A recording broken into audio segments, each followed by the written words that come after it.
All right, what's going on, world? I am gonna do a reaction of a reaction video. Just when you thought the reaction videos weren't good enough, Shove it down and keep going, because even if you I'm gonna go you're ahead still and gonna do think the about it. reaction Oh my here. god. It's like literally the Listening most to, unhealthy mindset a person could possibly Destiny have. here. Maybe I'm wrong. Now, I did pre-watch this as well, as Destiny will mention, and I was about 20 minutes in. I'm gonna have to start it all over, but I actually am in a lot of agreement with what Sneako is talking about when he talks about God. And this channel, as you know, this channel, well, I mean, this channel is all over the place, but this channel has been a lot about me recording the journey that I've had to find or to connect with so-called God, and it's been super fascinating, I gotta say. I think Sneako is a spiritual man, oddly enough. So, anyways, let's just jump into the video and enjoy this reaction video. I'm sure someday in the future, someone's gonna do a reaction video of me, and so you're just gonna have like a reaction video of a reaction video of a reaction video of a reaction video, and it's just like I find that very interesting. Your reaction is joy. Oh, because that was such a cute, that was so cute. How that all wrapped. I don't know if he's going to go this way. At the end of the day, an emotion is Now, I want to say right off the bat, elicited hold from on. Sneako, not the dopamine, not the wrecking, blah, blah, blah, like joy, because it was a human person, not God, it was a human person in a conversation that recognized something, and it elicited a response from Sneako. I like connecting with people. Yeah, right? Isn't Yeah, it with feel people. Yes. Good. Yeah. Is this weakness? Dr. K sets an unreasonable standard for what a therapist would sound like. I don't know if I've ever spoken in my entire life to somebody that can establish this much rapport this quickly with this level of pretty personal insight. Hey, Doctor. So just with a little bit of context, I did watch a video where Dr. K has a therapy session with Destiny, and they basically were talking about Destiny. I think was diagnosed with either ADD or ADHD. I actually don't know the difference between the two. And man, it was a very good conversation. And Dr. K knows his stuff, knows his therapy, knows his all that.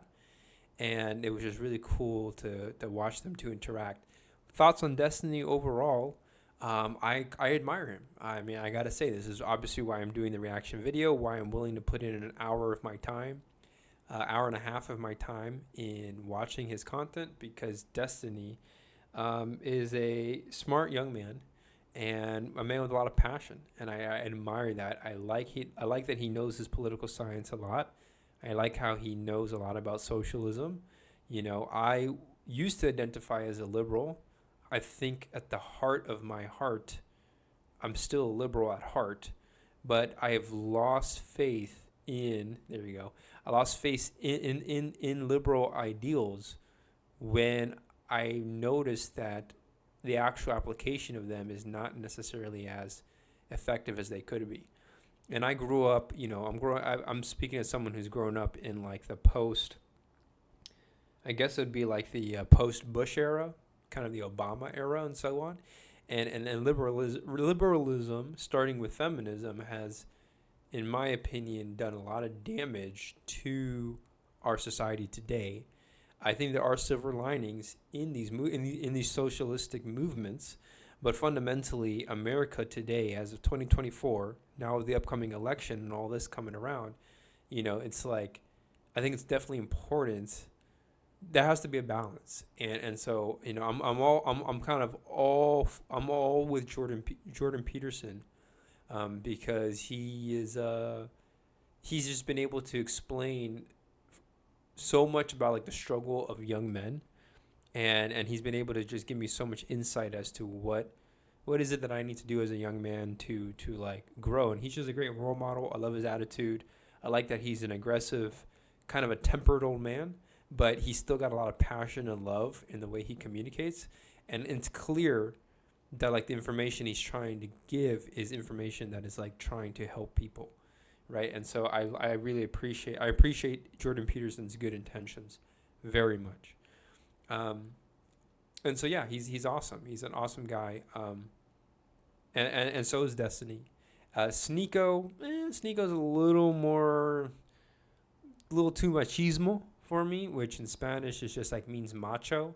And my experience has been that macho men are usually the weakest men, frankly, because they're compensating for a lot. And after a while, it just becomes a little annoying, frankly. And I'm just like, you know what?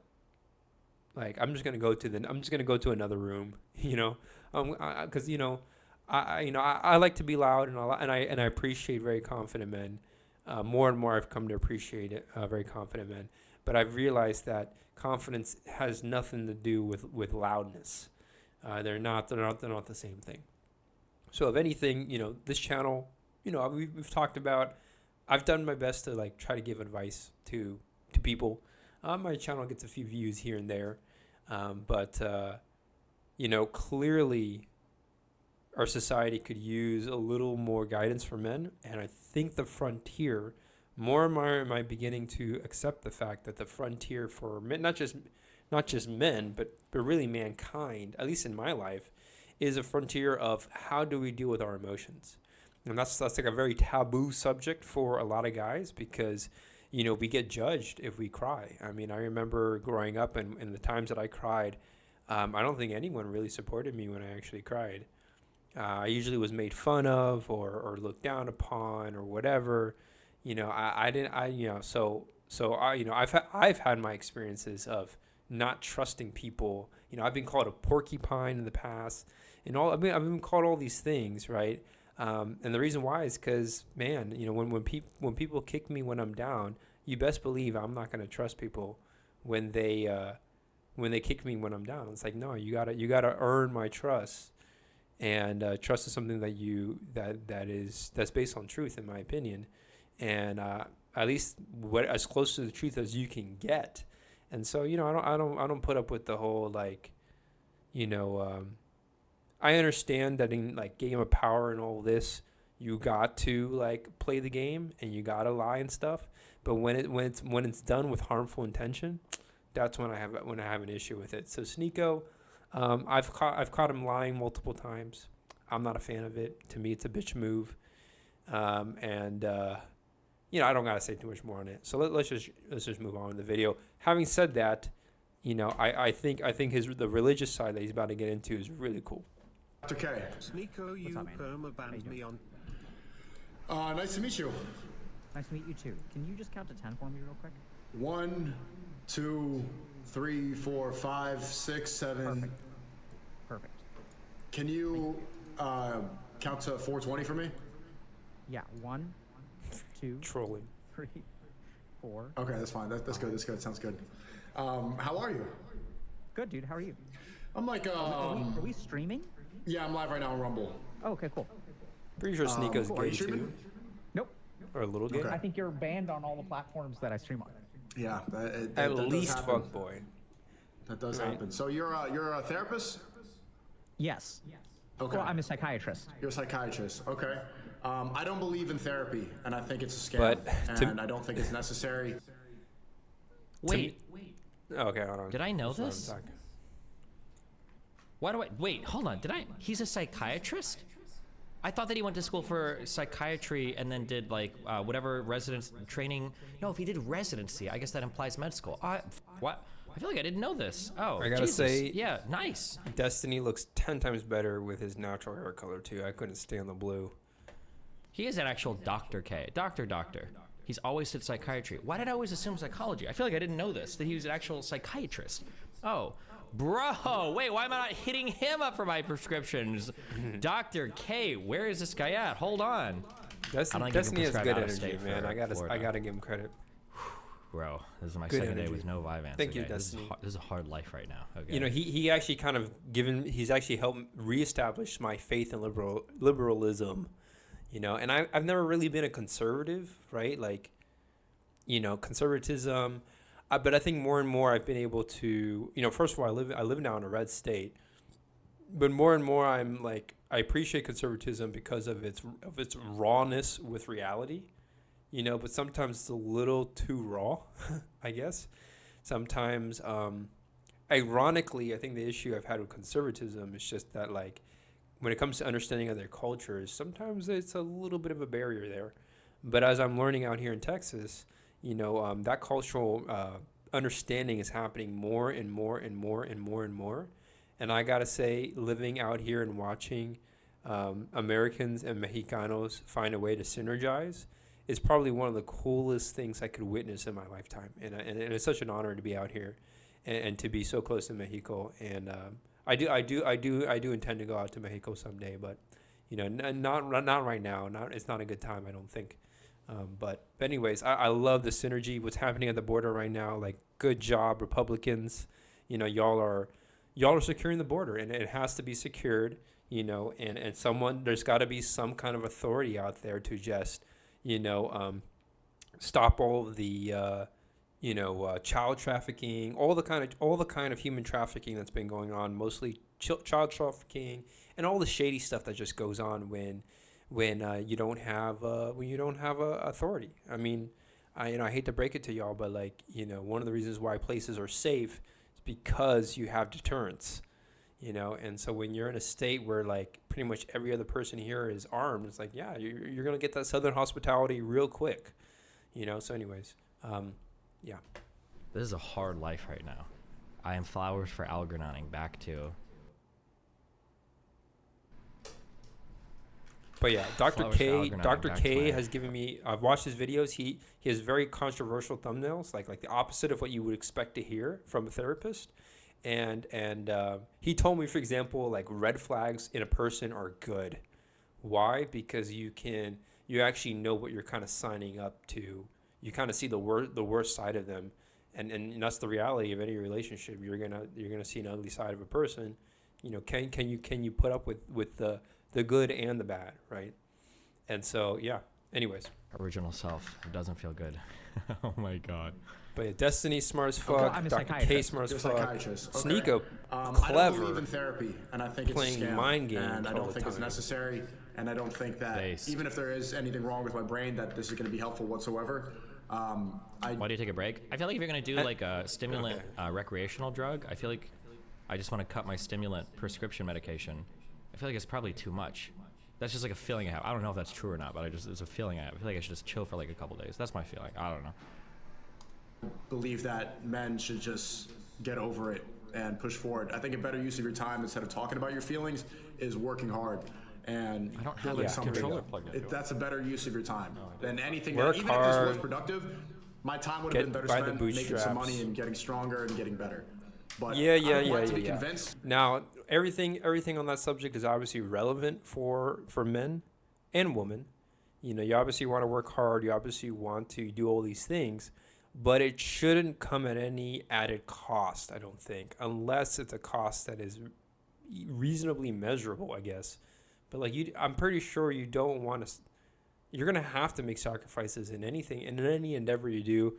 I don't think your mental health should be one of them. Is what I'm trying to say. Mental health meaning your actual well-being. It shouldn't come at the cost of the work you do. And I, my experience on that one has been going through schooling, which was anyways, we won't talk about that. That it's useful because a lot of people are talking about therapy, and people have accused me of being mentally ill quite a bit. They called me mentally ill since I was a child. Everybody I get that a is, lot from the to internet some saying degree. Sneako needs to go to therapy. So maybe you can change that perception. Okay. Everybody got mental illness, by the way. Everybody do. I'm pretty So sure let that's me just a negative make ego. A couple things clear. So I am a psychiatrist, And but it's you gotta I'm work not your way out your of that. psychiatrist. Okay. Is that Keep it to a clear? So minimum. I'm not That's doing clear. therapy with you. Right? no one's You're perfect, not my you know. patient. I'm not going to be diagnosing you. Oh wait. Destiny, this girl on the Probably right is so the attractive. worst kind, the worst thing you could do is obviously obviously be flawed. Being flawed in all this is bad, but the worst thing that you can do is be unaware of what it is. And worse, in my experience, I've had people who are not only unaware, but actually go out of their way to almost work overtime to act like there's no issue, or act like there's no problem, or act like there's nothing wrong with this situation, wrong with this picture. and that to me was just like, oh my gosh, like, you know, how fucked up do you have to be to basically be propping up your own misery? And you have to be pretty fucked up. That's the short answer. Wait, I can't tell. Are you memeing? We know every person in this picture, right? Play it on piano. There you go. That was the song. Okay, good luck. Or So, treating you know, there's always ways to get help. I think having an honest conversation is the start. And you know, my only advice on that one is that if you can't have an honest conversation with somebody, then don't waste your time. Don't waste your or time. anything. Okay. Okay. Especially if they're We're going to be having a like playing conversation. mind And if you- games I and all didn't this know what bullshit. we were talking about, No. but No, if you want to don't talk waste about your time. Don't waste your time with someone with who's just going to be trying to like drag you down, you know, when they're not willing to confront, you know, whatever it is that seems to be an issue. And maybe to be fair, some people will say, oh, well, there is no issue. And it's like, you know, my advice on that one is, you know, trust your gut over Yeah, that's totally fine. anybody else's. And I mean, is that what you want to talk about? No, I want to talk No, about whatever. I whether- want to talk whatever you want to talk about. Can I cry? Sure. Okay. I don't know how this works. What are we supposed to do? That's a great question. So, well, I mean, so was there something in particular that you were thinking about when we last connected? So I don't know if we reached out to you or you reached out to us or what exactly happened. I think Destiny lives in Florida apparently, which is interesting. But I like how you got a shotgun back there because, you know, I think it's important for every man to understand that they are a dangerous living organism. We're a dangerous, you know, hunter in a sense. It's part of what makes us, you know, humans in essence.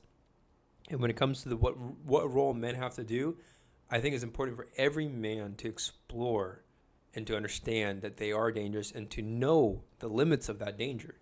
So, you know, this whole thing of, and this is the issue I've had with the feminists, first and foremost, probably the only issue I've really had with the feminists, besides the lying, is because women, you know, it's in females' nature to like speak double tongue. So you kind of have to work with that one. But, you know, the big issue I've had is, you know, they essentially decided we're going to domesticate our men so that they don't become violent. And that's what we've seen in society at large. And there's actually a silver lining there. But in its extreme, you end up losing the spirit of man. And you end up with a lot of weak men. And the weak men just create a hell of problems with these women. Because these women start acting out in weird-ass ways when they don't actually have the masculine support that a lot of the feminists will deny is relevant to their life. And then you end up with Karens, basically. But what? And was there by the something way, in particular- Karen is a lovely name. I don't like this whole meme thing of blaming Karens. I don't understand why Karen had to be a name that is bad. I've met Karens. I like Karens. Karens are just like any other woman, but they are women that are completely deprived of masculine love, and it's a fucking problem, and it pisses me off. particular that you had in mind? Okay, what do you specialize in? I've seen you talk to some of my friends. You talked to Aiden for a couple hours, and you were able So, to dissect and figure some stuff. You wanna create a better world, create strong men. Strong men creates good women. That's essentially the formula. And Sneako was talking about working hard and all this. That's part of being a man.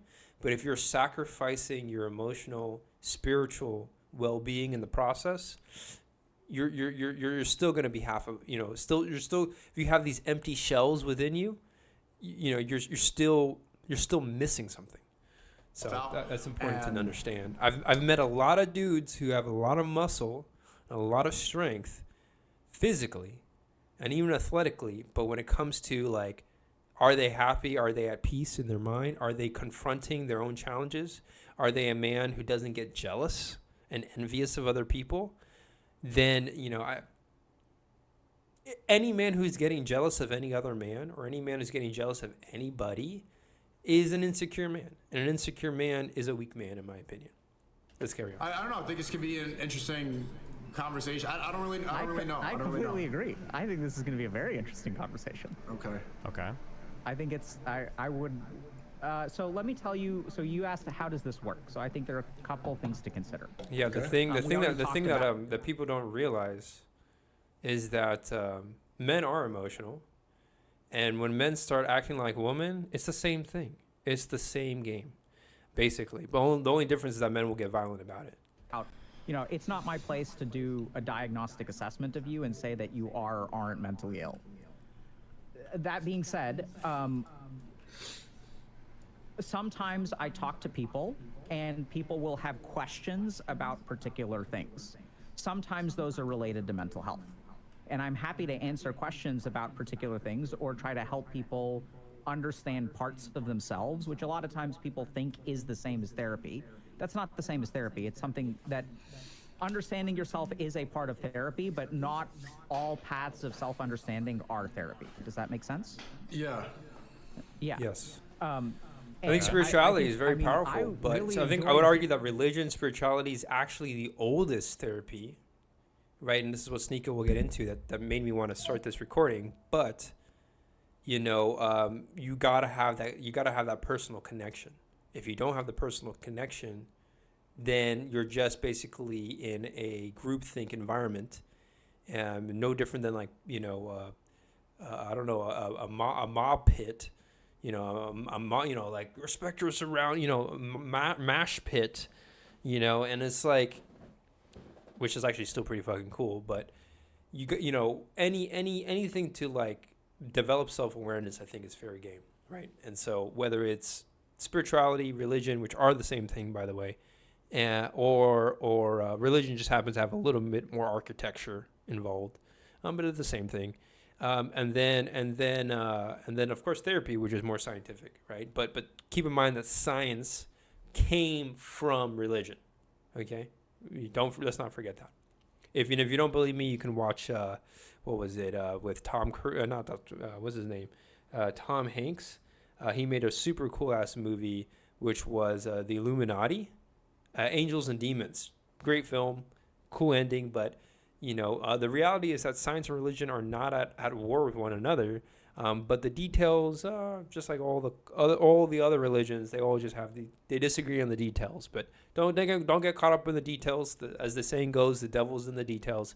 Instead, just focus on the deeper meaning. If you can get more into the metaphysics of the meta space of what they're trying to get at, then that's where it can get real simple and real personal. And so, anyways. Hearing your take on how therapy is not real and how people should just tough it out. It's real. It ain't it's rocket a giant waste of science. time. Like, there's some people that have trauma.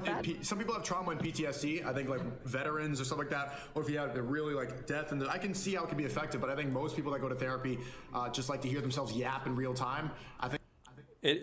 I'll stop. They like their own problems. They like feeling like a main character, and it's just a way to vent. And it's like a pussy way of dealing with your problems. It's an easy way out. I think it's actually I think people give themselves a lot of credit for going to therapy. Like it's something difficult. So I think it's really easy to sit on a couch and talk. I think what's better.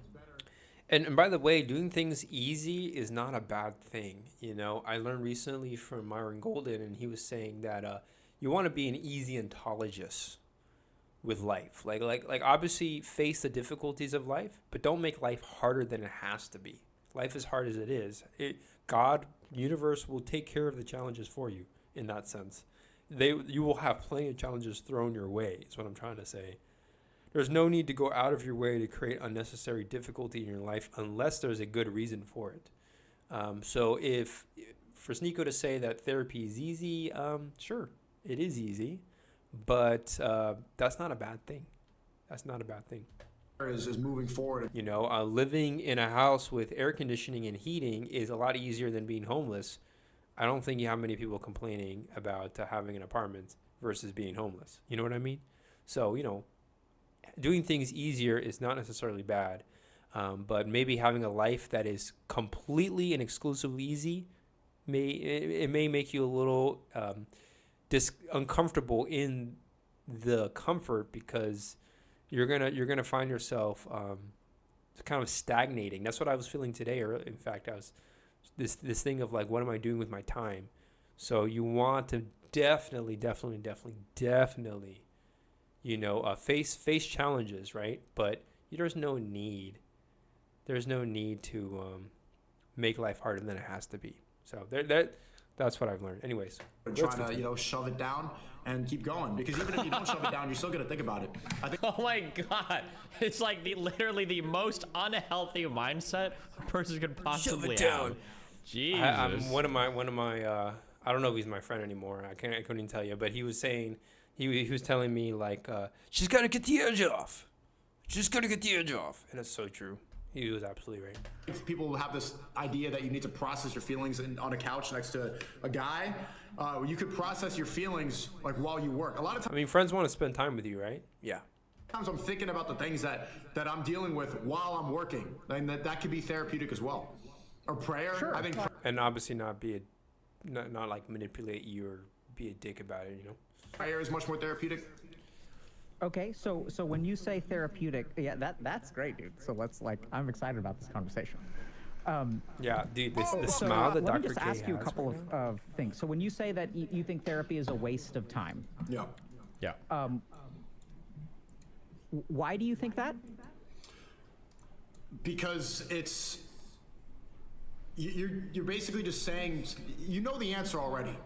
I think when you walk into therapy, you already know the answer. Like instinctually, you know what you're supposed to do, and you kind of just want to talk about it to make yourself feel better.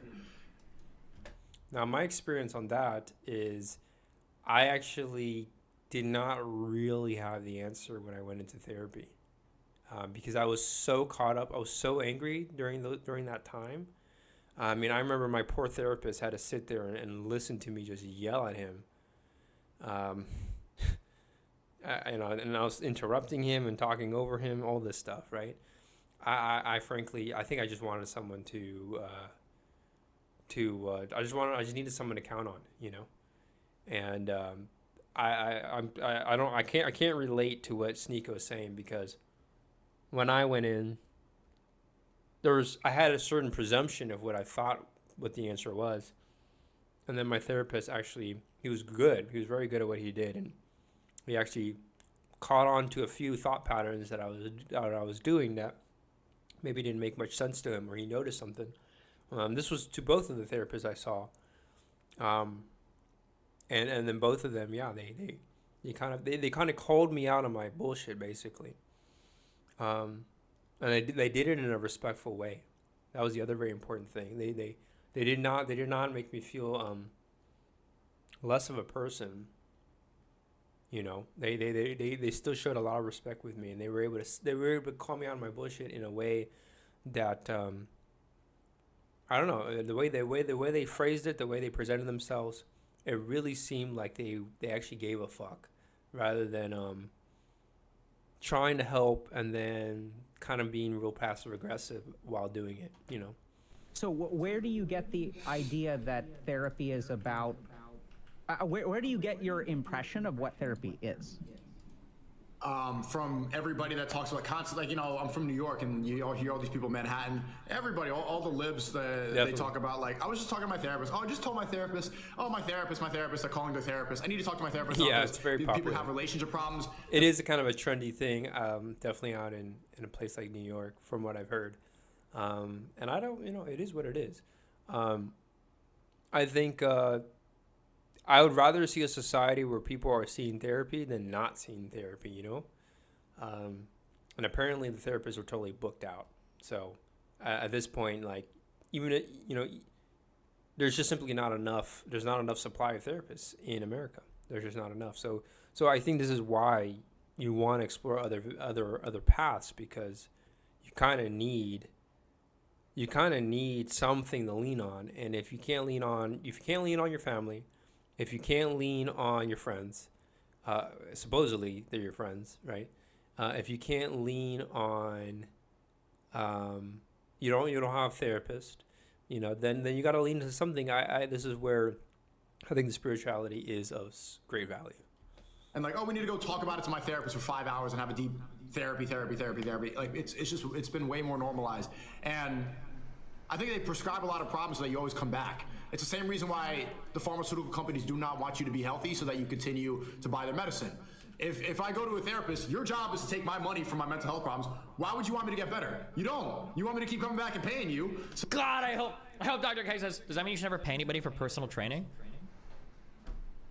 All you want is for you to get shredded, and then you are what? Like, obviously they want to keep you weak forever, so they can keep like this is true of literally every single person you would pay for help. This is like why basic would I go and business. why do teachers get paid to teach? If they teach everything they know, then you're not going to pay them for teaching anymore. Don't they want to keep you stupid? He'd probably agree with that actually because of education. But it's like such a. So you're gonna tell me, oh, come back next week and we'll unpack this and we'll unpack that. I don't need to unpack all this from childhood. I'm 25. I'm gonna shove it down and keep going. Why do I want to unpack this stuff? Okay. What has happened when you've tried to unpack it? Look at his smile, Dr. K. Unpack Dr. K. what? Dr. K. So loving it. you said that like I don't want to unpack it. I want to shove it down. Yeah, right? shove it So down. like what is? So Just gotta get the edge obviously you'd want to do that for a reason, right? So you've had some experience that makes you prefer. Well, I'm shoving speaking, it Gotta I'm love the down. speaking homies, man. generally. I'm speaking like people will talk about how they go into therapy and unpack all this stuff. It's better. Like I don't understand why people are 35 reliving all that. Why Okay, yeah, I get yeah, it, but I just think that's a stupid decision. Well, what do you get? When you say you get it, why do you think all these stupid people are in therapy? What do you mean get it? Like, well, you said you get it. So I'm curious, what do you get? Why do you think all these people are in What do you therapy? get? It's such a colossal waste of time and essentially a monetary leech. Because it's easier to talk about things rather than find an action that's gonna. It's easier to talk your way out of a problem than work your way out of it. Working is hard. Pushing forward and doing things that are difficult, that's harder. Right? Agreed. Like I consider the gym therapeutic. I consider sparring. I spar quite Yes. a bit. I consider that therapeutic. Anything that you can do to like get your body feeling good without like damaging it. I'm not encouraging like heavy drugs, nothing like that. But you definitely anything you can do to like take care of your body, make your body feel better. Exercise. Oh yeah, definitely helpful. But even in all my years of I got really into wrestling. It was a great place for me to, kind of project a lot of my frustration of the world, let's say. I got into other sports, cross country, other things like that. I still don't think there are substitutes for a genuine conversation. And the other thing I wanted to add, as far as, how do you know if you can depend on a person? It's when you can lean on them and they can hold the weight. A lot of people you try to lean on them and when they start getting all antsy and they start freaking out on you and they don't like you to feel your true emotions, then they're just not a strong enough foundation for your weight. You're just too much. You're just too much.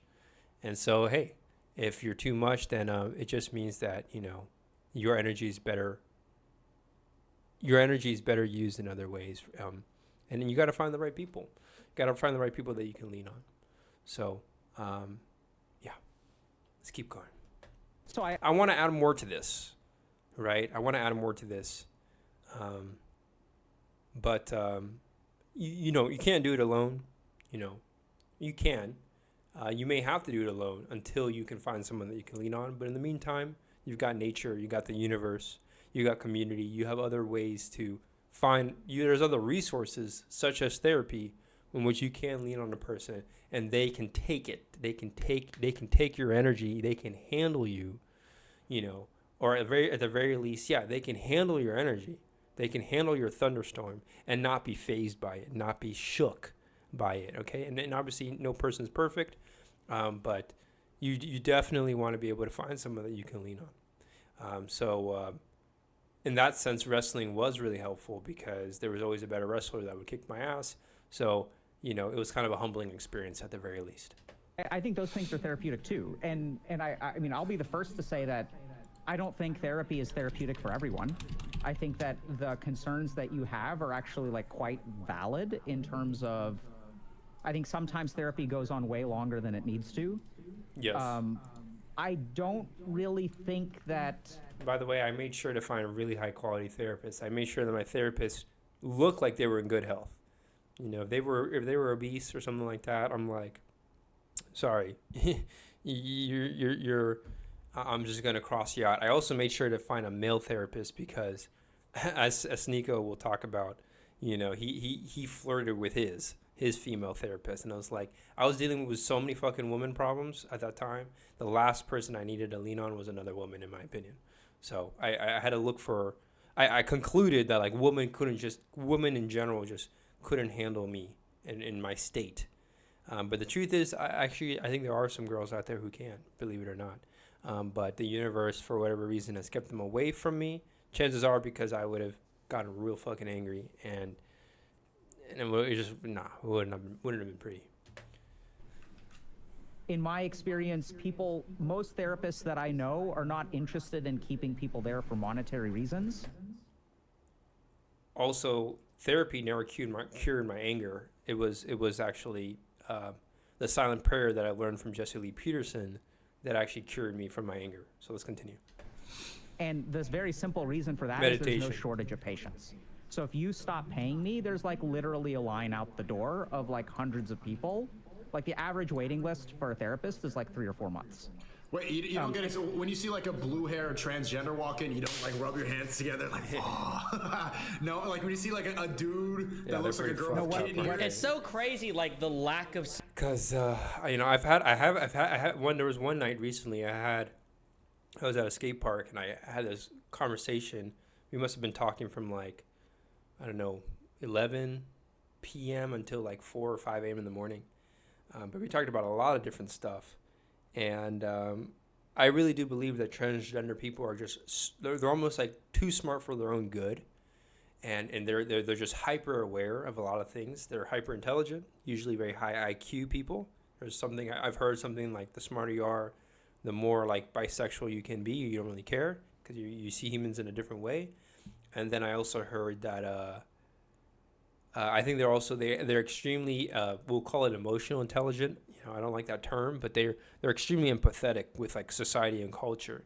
And so I'm pretty sure my theory on like the whole transgender thing is essentially people who want to be part of a better society, but have looked around to find that sense of community and sense of belonging. They haven't found it, and so they decided to create their own, because it's like if we can't find the peace and love that we want, then we're gonna go create our own and try to create a place of belonging. Unfortunately, the lifestyle, the stress that comes with not even knowing if you're male or female is a lot. And unfortunately, I do think that the transgender culture is also low key like a drug culture. You're not going to hear that. You're not going to hear that mainstream, frankly. But like when you actually start meeting the actual people who are, it's a drug culture, okay? And same thing with the gay community, going out to the clubs out in DC, that kind of thing. At the very least, you got alcohol, right? And so any environments where the people everybody's on meds, I'll tell you what, I mean, it's gonna fucking be there's gonna be things in that environment that are just hard to process, to put it lightly. So yeah, therapy helps though, right? I mean, therapy helps. Sneako's trolling on this subject. He don't give a fuck about, I guess, what people think of him. I would rather approach it a little bit more respectfully, but yeah, I do believe for a fact that the whole transgender thing, I don't want to just call it as a mental health problem, but like low key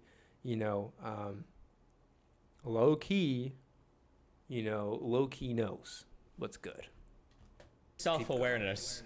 When he's like, what about all these mentally unhealthy people that are walking around? Like, meanwhile, he's saying, like, I almost think that it's a troll, because Sneako is perfectly saying it's the worst troll. Possible things, to have the worst possible mindset, to be the most mentally unhealthy person you could possibly be. Like, Sneako's saying those things, not like the if there's any quality trans person. You're the one that is saying like literally the You're most the troll. unhealtty things in the world. If there's any quality that Sneako has that shows his intelligence, it's how well he controls. Is listening to you talk about fuck boy energy. Come on. I was 10 minutes late today, guys. Borderline femboy. Why I was Come late, on. I want to be honest. The reason why I was late is because I pre-watched this whole video. I am a pre-watcher, and I watched this all. I did pre-watch. I admit it. I do love me the femboys. I gotta admit. I pre-watched everything here. Yeah. I pre-watched it all. I do appreciate the femboys very much. It's almost like they're like a bro in a I female think that body. there's like Yeah. a lot of stuff to talk Or actually, about. I that guess, excites me. yeah. Anyways, Okay. that's by the way. That's why I it's not- I like fuck with. I think that's what I want. It's just, I just want to find a bro who I can fuck, you know. But I want a bro with a nice ass and nice titties, you know. Anyways, The blue-haired transgenders, man. It's Okay. dudes who focus on shoving it down in action and don't care to engage with their internal man, environment. I'll which is tell a you little- what. As I've been able to develop my ability to understand people, I've come to realize just how bro a woman can be. She can be a total bro. It's awesome. It's fucking amazing. But the caveat is that the only unspoken negotiation in that is that you got to be a competent man. You got to be a competent man in whatever it is you do. You got to be able to give her some sense of security, some feeling of safety, and then you're like gold ticket in, you know. And so, anyways. little bit of a judgment because I don't know that that's actually the case with you. But girls, I when girls have that like frame of security, like spiritual security and all this other stuff, I'll tell you what, she's the coolest bro you could ever have. yeah, I mean this excites me. Okay. But anyway, what do you think about what I said about, with their waiting lists? 50% of therapists don't take new patients. Like, we're full up. Like, we don't need your particular money No. because there's like tons of people that are waiting to give us their money. Okay. What do you think about that? Fair, but maybe the whole system works together. The pharmaceutical companies, the therapists, they all work Possible. on the fact that people's mental health. People are always talking about mental health. They all profit off of that. And I think I would agree with Sneako on the subject of antidepressant medication. Again, I'm not a doctor, but my experience has been, I had this really bad foot surgery when I was in high school. Kind of made me lose a little bit of faith in Western medicine because the doctors denied me having a really bad foot infection during that time, and I gotta give credit there to my mom, because if she didn't step in and fight the system, I probably would have lost a foot and never be able to walk again.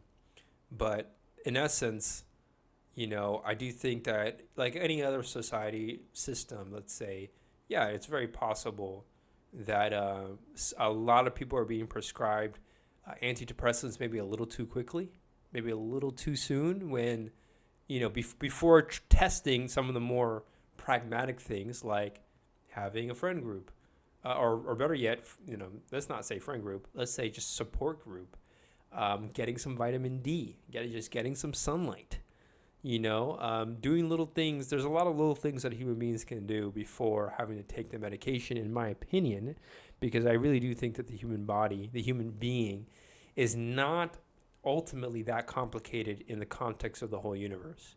And so it's like, obviously you can't speak for everybody. Depends on everybody's kind of social situation.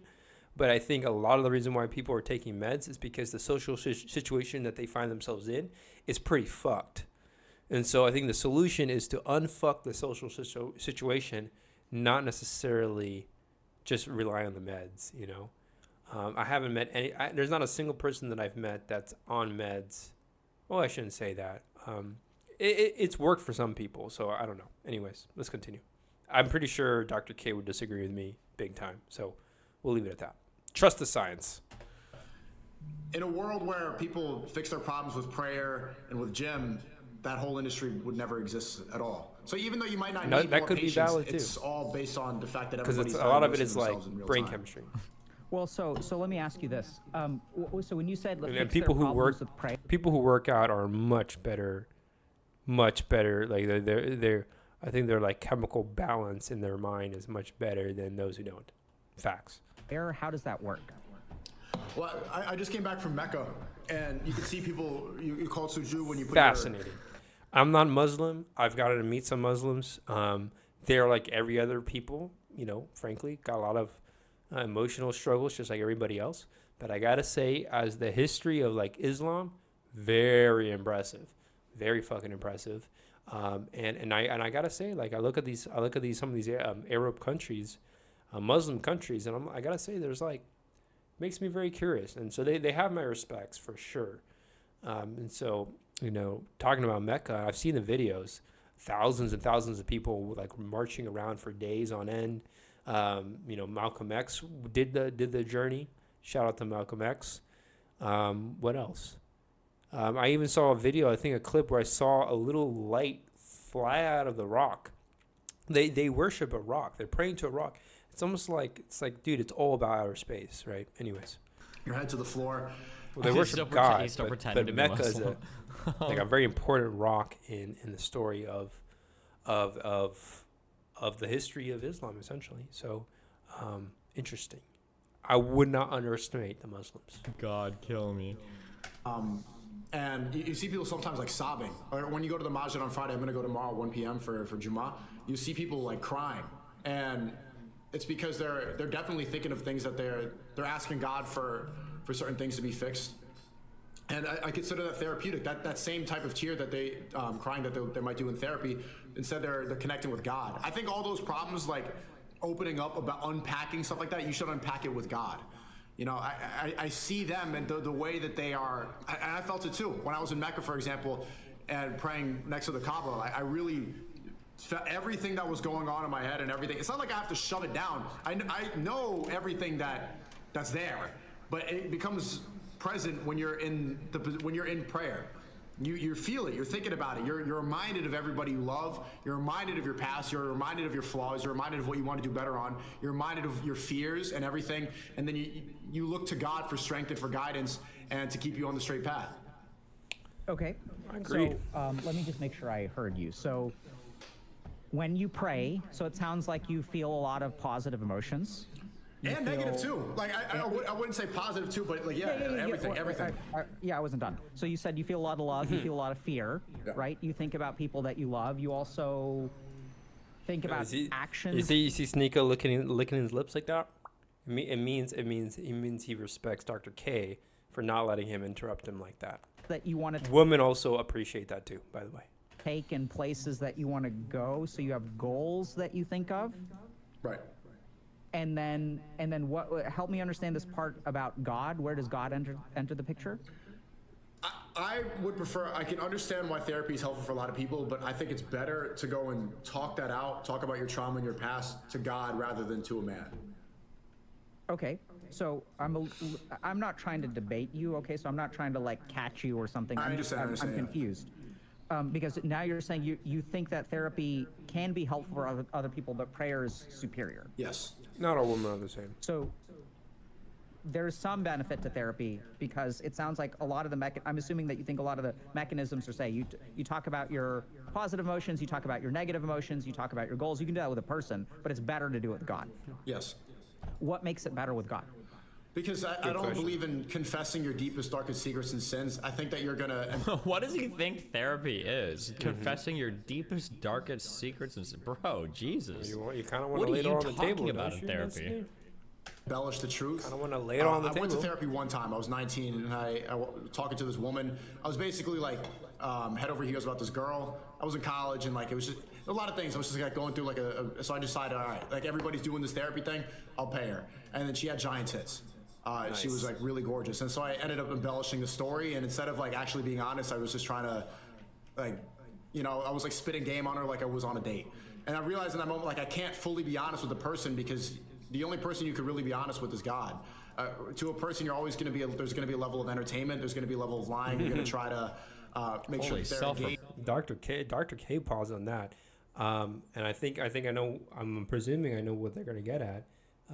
Sneako, since he's so into like, I guess being a fuckboy and whatnot, and all the paparazzi that he's involved in.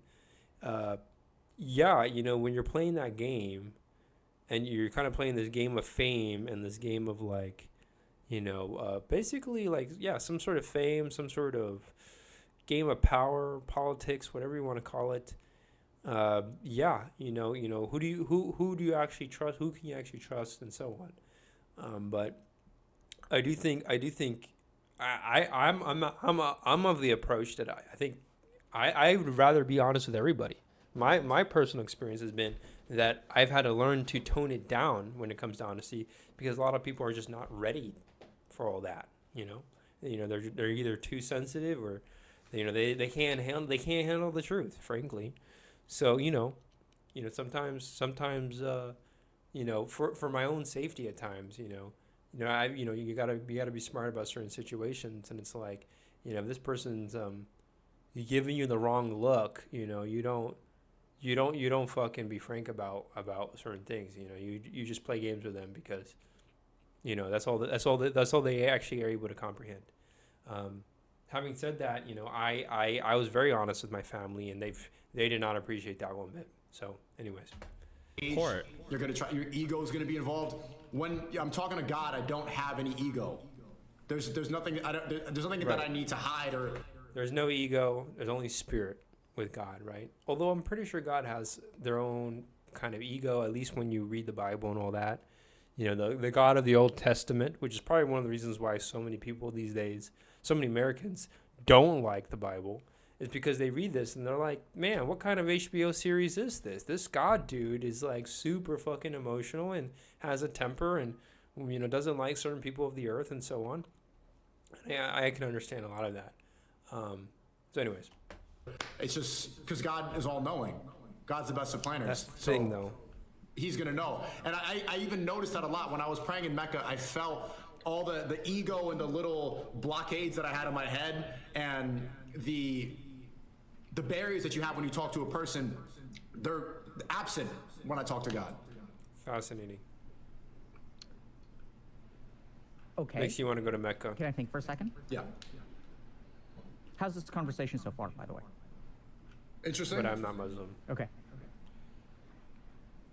Takes a lot of prayer let me to just be make sure I Muslim. understood. So you tried therapy once, and because your therapist had big tits, it sounds like you activated a different mode of relating to that person. Yeah. So you started like hitting on her. I remember like telling the story and I was like, even my gestures, I was like, all right, so boom. So I was at the spot and then we really did it. And like, I'm making it like, I got this girl and I'm doing my thing. And I was just like talking like I was talking to like, I was trying to come off cool. Yeah, so would you was say trying to that rizz her what up. you did for that hour with that person was therapy? Bad therapy. What made it bad? Good question. Actually, think about it. Like, I did learn some things, and I didn't need to go back anymore. So, yeah. But I think the reason it was effective was because I realized that I don't need therapy. Like, it just helped me realize that this is unnecessary. So I did get to talk things out. Yeah, I see what you're saying. Well, hold on. I'm honestly, I'm not trying to like debate you or like I have no interest in proving you wrong. Honestly, I have no interest in that. Okay. Can I just say I don't know how these people do it? I mean, I probably because I've been talking too much, but I'm already exhausted. I'll tell you now. It's just I'm just like kind of curious because here you are saying, okay, I tried therapy, but it sounds like it's kind of like saying like, okay,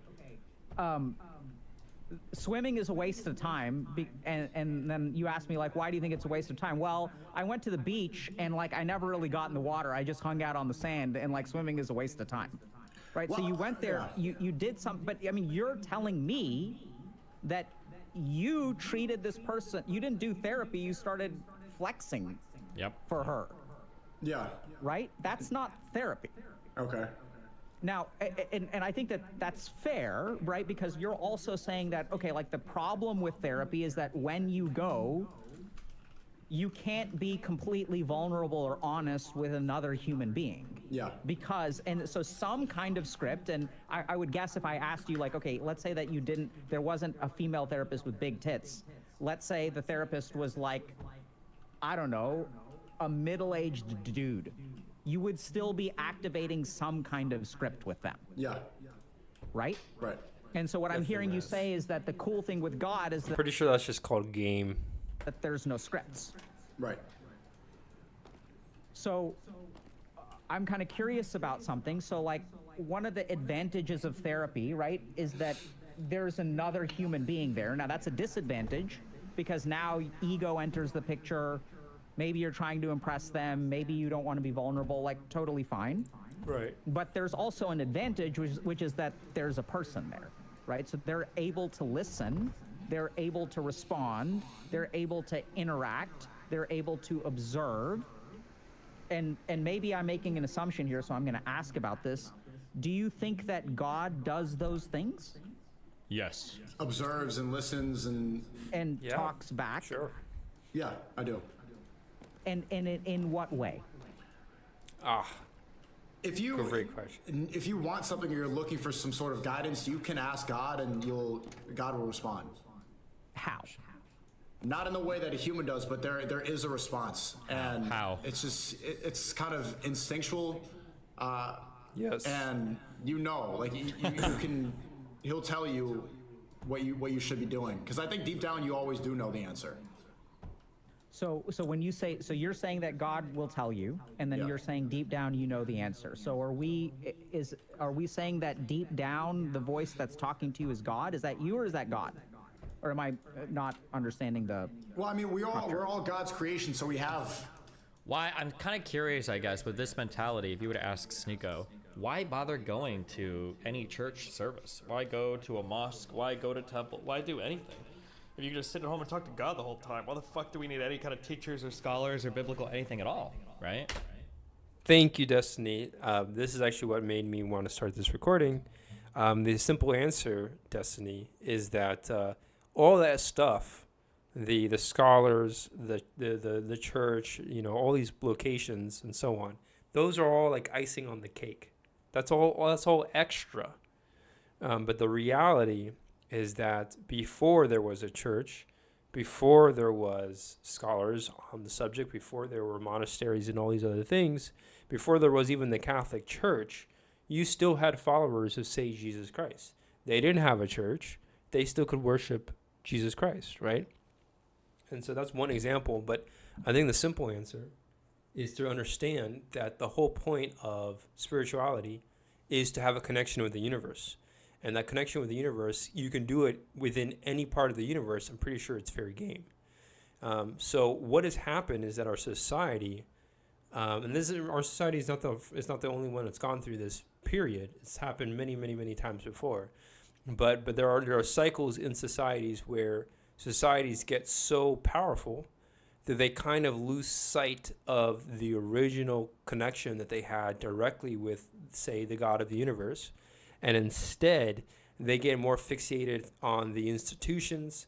They get more fixated on all the actual, components of society, like the church, like the priest, and so on, in order to find the spiritual understanding.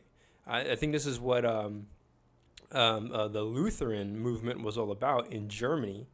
Was that the Catholic Church essentially had a monopoly on the Bible. And essentially what Luther did was to make the Bible like super accessible to everybody. And so it was like the printing press for the Bible. And when that, I'm not getting all my facts right now, but essentially it's allowing people to have that personal connection. When you look at like the way Eastern religions, worship, they don't worship God in the same sense that the Christians or the Muslims do. They, in fact, I think there are some Buddhists who actually don't even believe in there being a God at all, and yet they still found a way to develop a profoundly interpersonal connection with the universe. And so I completely understand what Sneako's getting at when he says that God is able to communicate to you. In fact, I think this communication is a lot more powerful than human beings realize. Because, and this is why Destiny laughed, I think you actually are not able to connect with God necessarily through intellectual thought alone. And our society, which is a very scientific society, I would say, American society, Western society mostly, with all this technology, we've been extremely scientific for well over 100 years now. And if there's any Achilles heel to science, is that it's so focused on the terminology and the technicality of that terminology that you basically lose sight of the deeper connection. And so I would argue that the brightest scientists, the ones who really do the greatest groundbreaking work, the ones who discover new things, the ones who are very curious and are able to go into like new territory, they were able to tap into something deeper than just the textbooks. Okay. And when I look at how Albert Einstein discovered, his theories, he was known for sitting in a room in total darkness for hours on end, apparently, to find the answers. He would literally sit in a room and contemplate. And I don't think that's purely intellectual. There's something more, more instinctive is the term that the Sneako uses. But what I can tell you is that, the psychonauts, which are essentially people who explore psychedelics, they understand exactly what it means to have a personal connection with the universe without the need of all of this complex intellectual thinking and terminology. In fact, I think thinking is actually more of as I've learned recently from Jesse Lee Peterson, thinking is actually more of devilish activity. Even science is a devilish thought. That's why, you got the Maxwell demons in physics, for example, right? But it is thinking, it's being devilishly clever when you're doing science, right? And you're doing all this crafty work, but the actual motivation, connection, understanding, all that good stuff, that's coming from a deeper source, and that deeper source is the instinct, right? It's the gut instinct. And I'll turn to Carlos Castaneda, because Carlos Castaneda, he broke it down really well for me. He's a Peruano who spent a lot of time in Mexico, and apparently in some of the Mesoamerican folklore, you got these terminologies like Nagual and Tonal, and essentially all his books, everything he talks about is about the instinct and exploring more of that and getting out of the intellectual headspace that so many of us scientists like to get into. The short answer, Destiny, is that it's actually, not only is it possible to have a personal connection with God, and you don't need all the priests and religion and all these other things. In fact, I would actually make the claim that it is the only requirement to actually have a connection with God in the universe is that interpersonal relationship. Everything else is bonus. Going to church is supposed to be a place where you can share that experience with other people, but you can't fake it. If you're with a group of people who are acting like they have a connection but actually don't, have a connection, then you're going to notice it. And that's why you end up with like corrupt churches over time. It's because the people actually lost connection with God. So that's something to just simply be aware of, think about, for anyone out there who's these days is very confused on that matter. There's your answer. Got to find or I'm not going to say you have to, but finding the interconnection with God is the way to go if you want to at least have one person to back you up in the universe, right? So anyways, There's being a sort of connection. Right. I think deep down you all know, because we're all born pure, and then we start to Right. become corrupted with sin. We start to become corrupted by what's around us, and then that's Sure. what creates the blockade. So, like, behind all the ego, behind the mess and the program. Destiny. I just saw him kind of give that little eye squint. I don't think Destiny has found God yet, but what I can say is that God has found Destiny for sure. Like he's in good hands. I think the way he's been taking care of himself, getting into the therapy, figuring out, expressing himself, being really intelligent, building an incredible community of very bright-minded people, including a lot of socialists and probably communists even, there's a whole history of that. But I think God has found Destiny. And in fact, God has found everybody on earth. Actually, everybody's amazing. But I don't think Destiny believes it yet, and that's fine. I mean, you know what the truth is, but you can ask God. He's not a when you believer, drop I it, don't and think. You're able to. I think he has his doubts, to hear. and that's the whole point. You gotta doubt it. It's you can't. It's not an easy sales pitch to believe in the whole God stuff. You really. I mean, it took me. I had to go through some pretty tough shit before I really came to accept God. I had to go through.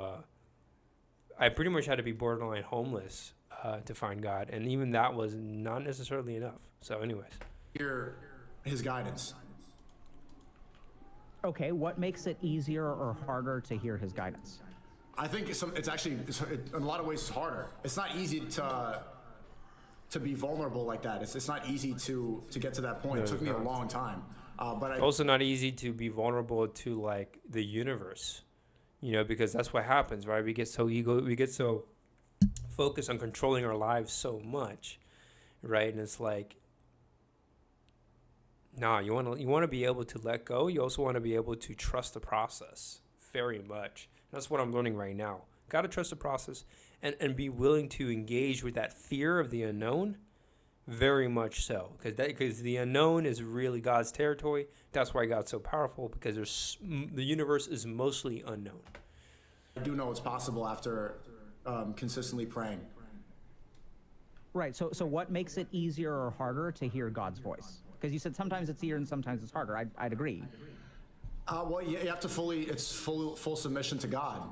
And there's a lot of, like, sometimes people aren't able to do that because they're sinning, or sometimes people aren't able to do that because they're too angry. Because they don't trust God. And then for a being that for all we know may not even exist, right? That's the whole thing.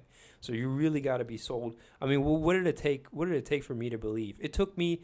I mean, I remember like literally like almost borderline getting struck by lightning, like stuff like that is the kind of stuff that made me believe in a higher power.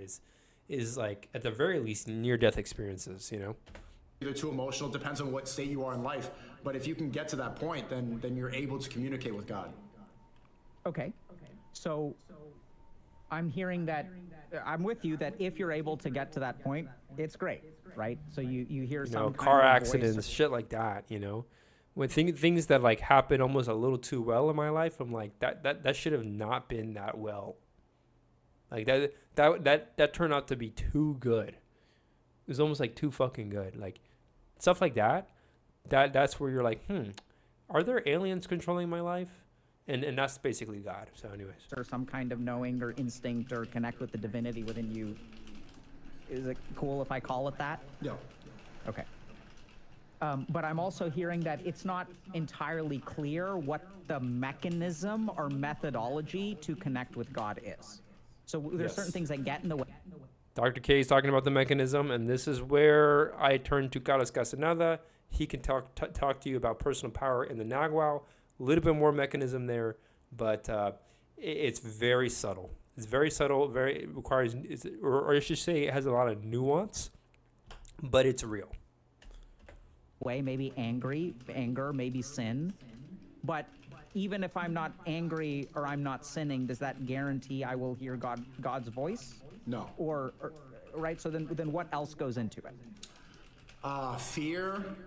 It could be, yes. Like sometimes, for example, well, I'll give Fear you is so Islam, for example, important. because I'm a Muslim. And a lot of people connect with God in different ways. And I don't think any of that is inherently wrong. But for example, when you pray in Islam, you're supposed to make wudu before, which is cleansing yourself. You're supposed to wash your arms, wash your feet. You're supposed to wash your face, your ears, and everything. You're supposed to be in a clean state. I thought it was just hands, face, and feet. I didn't know that you were supposed to clean your ears too. Even when you pray in Mecca, you're supposed to be wearing a white garment that's clean. Like there's a way to purify yourself and make sure you have true intentions. Even when you're washing yourself before prayer, you're supposed to make sure, like, the whole point is to make clear intentions that I'm going to pray, or else your prayer. It was back in the day. It was a way to keep your hygiene up, and nowadays, I mean, get yourself some nice fresh water. It's a beautiful to play around with the water, and then you can almost think of it as holy water. So have fun with it. Isn't accepted. Like even when you get on your knees and put your head to the floor, you can't just go through the motions and expect to be able to connect with God. You have to have clear intentions to do that. So I think there's a lot of things. If you're emotional or very psychological, if you don't have faith, sometimes people just don't have faith. Like there's a lot of things that can block your faith. Yes. Okay. Block your mind So from connecting then let's say with I'm having your trouble. Right? environment. Let's say I don't really have faith, or I'm afraid, or I'm angry. Actually, forget about that. I realized I was slipping into a debating kind of mode, so I'll just say what I'm going to say. Okay. So here's where I think there's an advantage to therapy. So I completely agree with everything that you've said. Okay. I think the challenge, though, is that what you're sort of... Sometimes when I listen, fuck, it sounds annoying to analyze. It sounds like I'm just gonna shit on Sneako. Sometimes when I hear Sneako give answers to questions, sometimes I feel like he's in a mode where he feels like this is the answer that he's supposed to give, rather than like, are you actually thinking about this particular, at least with regards to religion, or actually thinking Fair about enough. like how you're supposed to respond, or I'm sorry, are you thinking about like It's what both. you actually feel? Like, what do you feel and what are you doing when you're approaching these issues? Like, both. how do you prepare to pray to God, right? And it's like, well, I try to approach humbly. I try to approach with honesty. Like, instead of that, it's like, well, when you approach God, what you're supposed to do is you're supposed to kneel and you say 4 prayers in the book. And the reason why you say these prayers is because they prepare your mind for when you go to God. And the reason why when you're preparing your mind, and it's like, whoa, bro, what? I don't know what the am I in Sunday school right now? Like, it feels like he has a really hard time. And maybe it's just the way that he talks, or maybe it's like Could be. I don't want to say like a grift or whatever, but it's like, just explain, like, what are the feelings or emotions or processes, like, rather than giving me this textbook answer that you feel like you are obligated to give as a Well, that what Destiny's getting at is the fundamental problem with all religions is that many people are doing the motions without the emotion. You know, they're just following orders like in the military, you know, and they're not actually being conscientious or rather conscious about the actual experience. I think even prayer at times can be done in a way that is just like routine, and you obviously want to develop the habit of doing things consistently, right, including prayer, but the truth is that's all human activity. That's all just habitual. Those are all habits. Those are all techniques. Those are all methodologies, right? But those things don't really matter fundamentally. What matters is that personal connection. Those things are just meant to be tools to help you train yourself to get to that state of awareness, we'll call it, in order to have that interconnected relationship. And I'm pretty sure these methods have been tried and tested for many times, for thousands of years, and so they work. They work for some people, and that's why the practices work. These days, though, you know, you got a big market of multiple religions to choose from. You can pick any religion you want, and I would say just pick the one that works best for you. Pick the one that actually makes you develop that interconnected relationship the most. That way, you don't have to get caught up in the kind of just like go with the flow mindset, which happens to a lot of Christians. Certainly a lot of Christians, but I'm sure it's the case with a lot of other religious groups. And then before you realize it, you know, you're just doing it because everyone you know has done it. That's not enough of a reason to have. That's a connection with people. That's not a connection with God. That's a connection with people and community. But God is something much more. Or you can use the term God if you want. Having the connection with the universe is something much more than connection with people. So the mistake that a lot of people do when it comes to spirituality is that they kind of get tunnel visioned on the routines, on the techniques, on the people, and they lose sight of the higher consciousness that the universe seems to have all around, right? With the plants, the rocks, the water, the sky, you know, and so on, the birds and the bees, right? So Destiny, again, approaching it very rationally, like a good intellectual should, you know, and he not that's his frustration, because it, you know, like logically there seems to be like a fallacy there, and the fallacy simply comes from the fact that a lot of religious groups are doing it almost like a job. They're not a job that they don't even seem to care too much about, or maybe their motives are different. Who knows? I don't want to get too deep into that one, to the politics of religion, because that's the whole thing. But it's important to understand that if you don't have that interconnected relationship with the universe, nothing else really matters. Nothing else really matters. You know, you're gonna know it, because you're gonna know your body's gonna tell you if you're feeling good or not. So that's something to be aware of. I don't know. Talking about is like okay, difficulties within you. So like, It's okay. let's just It's a take big faith, for problem. example. It's a big problem, and chances are humanity. I think humanity's going to have every human being that's born again and again is confronted with this challenge.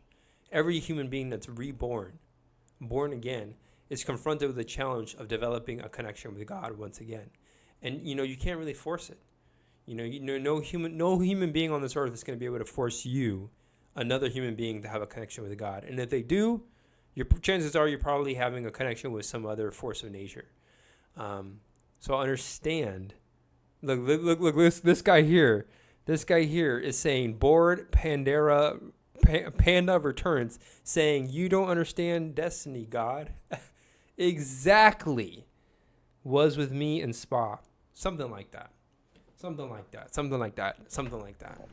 So not having faith is like really tricky, right? Because maybe it's the dog shit religion he's okay, pushing. maybe I misread that. Well, I mean, he's not actually religious too, right? The fact that it's a grift makes it probably a lot harder for him to connect on an emotional level as well, right? Because he's just like repeating the answers that he's been told that he thinks he's supposed to give. Yeah. Yeah, sure. That's valid. faith is not something that is born of logic. It's born of faith. It's the belief in something. And if you really look at By the way, Dr. K is like super religious. I'm pretty sure he's like a master yogi. it, technically, you can't have faith. You can't have faith if you have knowledge, because knowledge is when you know something. Faith like is super when you Indian. believe something, right? You have faith in something. Agreed there? And I'm not trying to argue with you. I'm laying out how my understanding. of it. I understand what you're saying. Yeah. So I think the big advantage of therapy is that you've got like another human being. So if you have other problems, right? So like if you have, let's say, fear or anger or a lack of faith, that there's actually like another human being there to help you with those barriers. Right. But humans are inherently flawed, and we're never going to be perfect. So Absolutely. a therapist's advice is always going to be inferior to God's, because God's all-knowing and God is perfect and God's more intelligent than us. I don't think that there's any human that's better than me or smarter or that knows anything that I don't know, because we're all created equal. So, it's good to kind of voice those things. And that's why that therapy session that I had with that woman with the giant breasts was effective, because I realized something. She didn't tell me anything. It was just me talking that made me realize that this is useless and I don't need this. I think when you talk to something, hold on a second. So once again, I don't disagree with any of your premises. I just don't. I come to a different conclusion. So you kind of said, I'm with you that human beings are flawed, right? And so, but just because a human being is flawed doesn't mean that a human being can't help another human being. Yes. true. Yeah, I'm Another thing to point out, and this is where things get really saucy, is to realize that actually God operates through nature. Okay, we'll call it God. I mean, I'm overusing the word, frankly. I like to use the word universe. The universe operates through people. But same thing. God, universe, Allah. It's all a bunch of labels. Infinity, whatever you want to call it. Higher awareness, so on. But it actually operates through people. And so you know this to be the case when someone is being true to themselves and to you. And it's like you can almost see that person almost like there's a glow in their eyes, right? They got this incredible energy about them. And that's God. That's essentially the energy going through the person. And it's almost like they're not even there. It's almost like the person's not even there anymore. It's like they're like hyper there, That's the best way I could describe it. Of course they're there.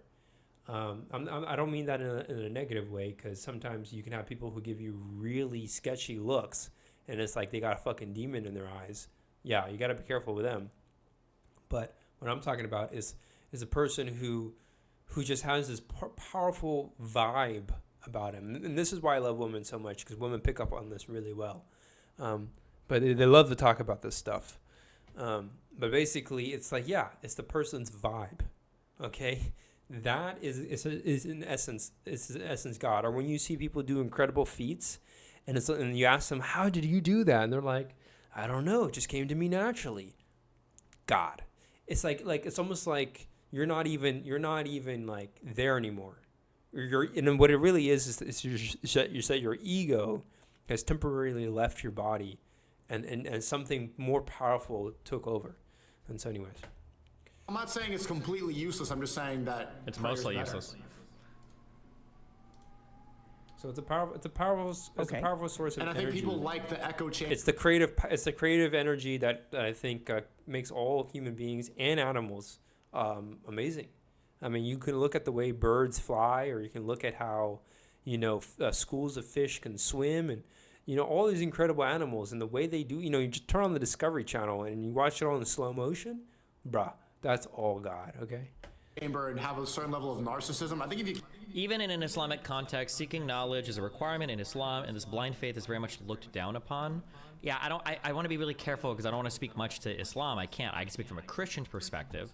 And given that we're all like members of the book or whatever, I feel like there's probably going to be a lot of similarities, but I don't want to say for sure. A lot. Right? But it reminds me of I'm pretty sure I've told this joke on stream before, that like a man is, a huge flood has overtaken a city, and a man is sitting in his house, and a few people come by in a car and they're like, hey, we're leaving the city, let's go. And the guy's like, no, God is going to protect me, nothing will happen. And then the floodwaters begin to rise. The guy moves up to the second floor. He's sitting in his bedroom. A couple in a boat comes by and like, hey, hop in, we're leaving the city, there's floodwaters. And the man is like, no, God is going to protect me. And then eventually the man climbs into his attic and he's on the roof, so the floodwaters like are overtaking his entire house. And then a helicopter comes by and the guy is like, hey, hop in the helicopter or you're going to drown and die. And the guy's like, no, I have strong faith in God, he's going to protect me. And then eventually the floodwaters rise, the guy drowns, he's at the gates with St. Peter, and finally he gets in and he talks to God and he's like, God, I prayed to you, I had strong faith in you, why didn't you help me? And then God was like, what are you talking about? I sent a car, a boat, and a helicopter and you didn't get in, dumb fuck. And then he smacks the guy upside the face, bends him over, and he reams him with his 32-inch holy dick. Damn, I don't know about those last details, but that's exactly it. God operates through the mechanisms of the universe, and the sooner that we humans realize that we're just a bunch of machines, just like a tree or just like any other animal, like there's a part we try to be like we try to act like we're very conscientious creatures, but the truth is that's all just smoke. And, it's just a bunch of fantasy in our minds. And so a lot of our thoughts aren't really real. Unfortunately, they're just not. Most of our thoughts aren't real. In fact, apparently all our thoughts aren't real. But somehow human beings can still exist. So it's a very interesting thing. But I'm pretty sure when you're in the flow state of anything, you're like in the moment, you're living in the present, you're not getting caught up in the past or the future. You're actually like much more present. When you're actually present, you are the universe. You become the universe. And you're not really there anymore. The so-called I and me and this inner voice, it's not real. This idea that like you do nothing and God does everything, like you're supposed to be proactive in your life and you're supposed to do things to like seek knowledge and wisdom and the application of prayer and rituals. And I just, at least in a Christian setting, or at least in a Catholic setting, I would say, I could never imagine like a priest or a Jesuit or a preacher or any type of holy person say like, oh yes, my son, don't seek wisdom from any other area in your life. Just keep praying to God and that's all you need to do and he'll tell you everything. Like that's just such a bizarre statement. I would be surprised because I feel like in Islam, I feel like you have a lot of like holy scholars and everything as well. I'd be surprised if it was much different in Islam. I seriously doubt they would say what do they call them? Imam or Imam, or I don't know what your leaders are called, but I seriously doubt you would go into a mosque and they'd be like, oh yes, child, like just pray to Allah, pray to God, and he'll tell you everything. Don't seek wisdom anywhere else. Like that just seems so wild. I don't know. Reason prevails. Keep in mind that God showed humanity mathematics. Let's not forget that one. What else can be said on that? God does not necessarily communicate. In fact, probably the least language, the last language that God is going to use to communicate to you. Dr. K was talking about these mechanisms that Sneako failed to kind of explain in more detail. But the mechanisms are to understand that God does not use words. Sometimes, but really, truly, God speaks through nature. Nature doesn't talk. Nature will make sounds. Nature will communicate with sound. Will communicate maybe with patterns of light and air and water and so on. but God will communicate with timing. Believe it or not, I think the primary language of God is timing. And the last language that God will use is, for us Christians, English, let's say, or any other language that a Christian group would use. So, in that sense, God has qualities of man, but a lot of what God does is not the way human beings do things.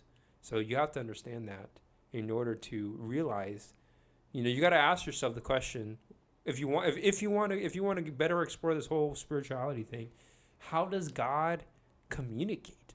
Frankly, I don't know about y'all, but I've asked myself that question for a long time. If I were God, this is the power of empathy. If I were God and I wanted to communicate to these humans, how would I do so? And another great analogy is, if I was a human being, let's say, and I wanted to communicate to the ants and try to tell the ants that I am a powerful being, what would I do? You obviously can't speak ant. I mean, I don't know about you, I can't speak ant. So you got to do other things to communicate to the ants. You got to cast your hand with the shadow and all that stuff, right? So, understand that the primary language that, say, the universe or God does is not human language. And that's where probably a lot of the confusion is coming from. Because, again, the scholars' intellectual thinking and all this it demands a human language as a prerequisite. If there is no human language, you don't have the same intellectual thinking and scholarship and so on that we've had over the ages, but you still can have God. And this is why I think a lot of the ancient cultures of humanity, they seem to have been able to do a lot of incredible feats, and they weren't using the same languages, right? And so what's up with that? Chances are it's because it was an era before human languages were as powerful as they are today, let's say. But who knows? Keep going back to therapy like that long without any solution. You just kind of like hearing yourself talk. Well, I mean, when you say that long without any kind of solution, what's your understanding of like the course and outcomes around therapy? There's a lot of people that I'm sure you know these people too. They have their therapist on speed dial, and they talk about the therapist like they're friends. Oh, cute. Okay, sorry. Here's a fun story I've been thinking about recently. This is from aliyabdal.com. One day, the Prophet Muhammad noticed a Bedouin leaving his camel unattended without tying it. He asked the Bedouin, "Is it Bedouin or Bedouin? Bedouin? Why don't you tie your camel?" The Bedouin answered, "I place my trust in God." The Prophet said, "Trust in God, but tie your camel." Yeah. So yeah, in Islam, it's probably the same thing, right? Friends. Yeah, I don't think that's the majority of people. I think that is. In fact, I think most of Islam is about just all the little things that you can do to take care of your hygiene. By washing yourself every time you pray. Don't eat pork because back then, pigs were not necessarily the most nutritious animal because boars, at the very least, are known to have parasites. What else? And then this is bits and pieces I've heard from a few Muslim friends and so on. There was another aspect. Oh, like how do you what is the hierarchy of the family home? That's a big one that maybe the Western world wouldn't agree as much. But I mean, it's like the women take care of the home, the men make sure that the home is being provided for and so on. So it's almost like a rule book of all these extra stuff, and this is where a lot of religions tend to disagree, and so you kind of get into the more details there, and as the saying goes, the devil's in the details. But understand that the deeper meaning is where you want to start. You kind of want to start with the big picture, but ironically, the big picture is the hardest thing to access. So a lot of religions will teach you all these little basic things. And to teach you all this little basic stuff, all these like routines and habits, and then you never really. Sometimes some people eventually put in the hard work and they eventually find God, but I think not everyone does, and so like not everybody is able to do it that way, and it certainly didn't work for me. Going to church every Sunday was not the way I found God, not at all. I needed Carlos Castaneda to make me rethink my whole life. I needed to eat a bunch of mushrooms. I needed to travel a lot more across the world, or across America at the very least. I needed to explore science and explore more of that. I needed to better understand what my dreams are about. I needed to do a lot of writing. I needed to go through I needed my ego to be checked. I needed moments where, I was proven wrong. All the things I thought, some of the major foundations I had about who I am as a person were literally thrown out the window in the span of a few minutes, for me to then pretty much like rewire my whole life, my whole situation. I've had to rewire my perception of reality in a sense, because what I thought was true wasn't true. And so I'm like, I got completely mind fucked. I got like left hooked. I'm like, what the fuck? I don't know anything anymore. And so all of that, the constant process of resetting and relearning, like trying to understand reality. And I do think that's the power of pursuing the truth, is because you start to realize that it's really hard to find. So, if I guess the only advice I will give here is like, if you can't be truthful with anybody, at the very least, the one person you don't want to be untruthful to, especially, is yourself, right? And then there's a good old saying, the golden rule: treat others the way you want to be treated. So, anyways, tiny fraction of people. Okay. I would guess less than 5%. So I know that, for example, like part of our training as therapists is that we set very clear boundaries. We're not your friend. So you're not supposed to be texting us all the time. So when a patient texts or calls me at like 8 p.m., I'll answer because they don't usually do that. And then I'll ask them, hey, can this wait until our appointment? Or do you really need to talk to me now? Or do you need to go to the emergency room? Or like, what's going on? So I don't think that because a lot of what I'm really confused about is that I think a lot of your understanding of therapy is based therapists on, are human I'm too. not quite sure Remember what, that. like what you've heard, I guess. I guess my understanding is that it's a lot of liberals who prioritize feelings over facts. The people that I feel so bad for people whose brains get so heavily politicized that they like can't evaluate the world. You're like, bro, what's your favorite type of ice cream? Do you like mint chocolate chip? It's like, ice cream, well, ever since the liberals started, blah, like, did you ever watch Game of Thrones? Well, I heard that George R. R. Martin, I heard that he's a feminist, so no, and it's like, your brain is like, Sneako is like the ultimate product of what I talked about. But you know who started that, or who's dramatized that, Destiny? It's the people who are like, I don't know, like the vegan movement, for example. I don't want to like start finger pointing a bunch of groups, right? But like, I've in my personal life, you hear from both sides, whether Republican or Democrat, left or right. It's kind of the same thing. But like, yeah, I understand what Destiny's saying. I kind of wish he would just bring up an example of a left group saying something, like oh, you don't, what would it be like Greek yogurt, like you don't eat Greek yogurt, like no, or here's another one, like you don't eat almonds, why not? Because almond trees demand a lot of water and they're actually very bad for the environment.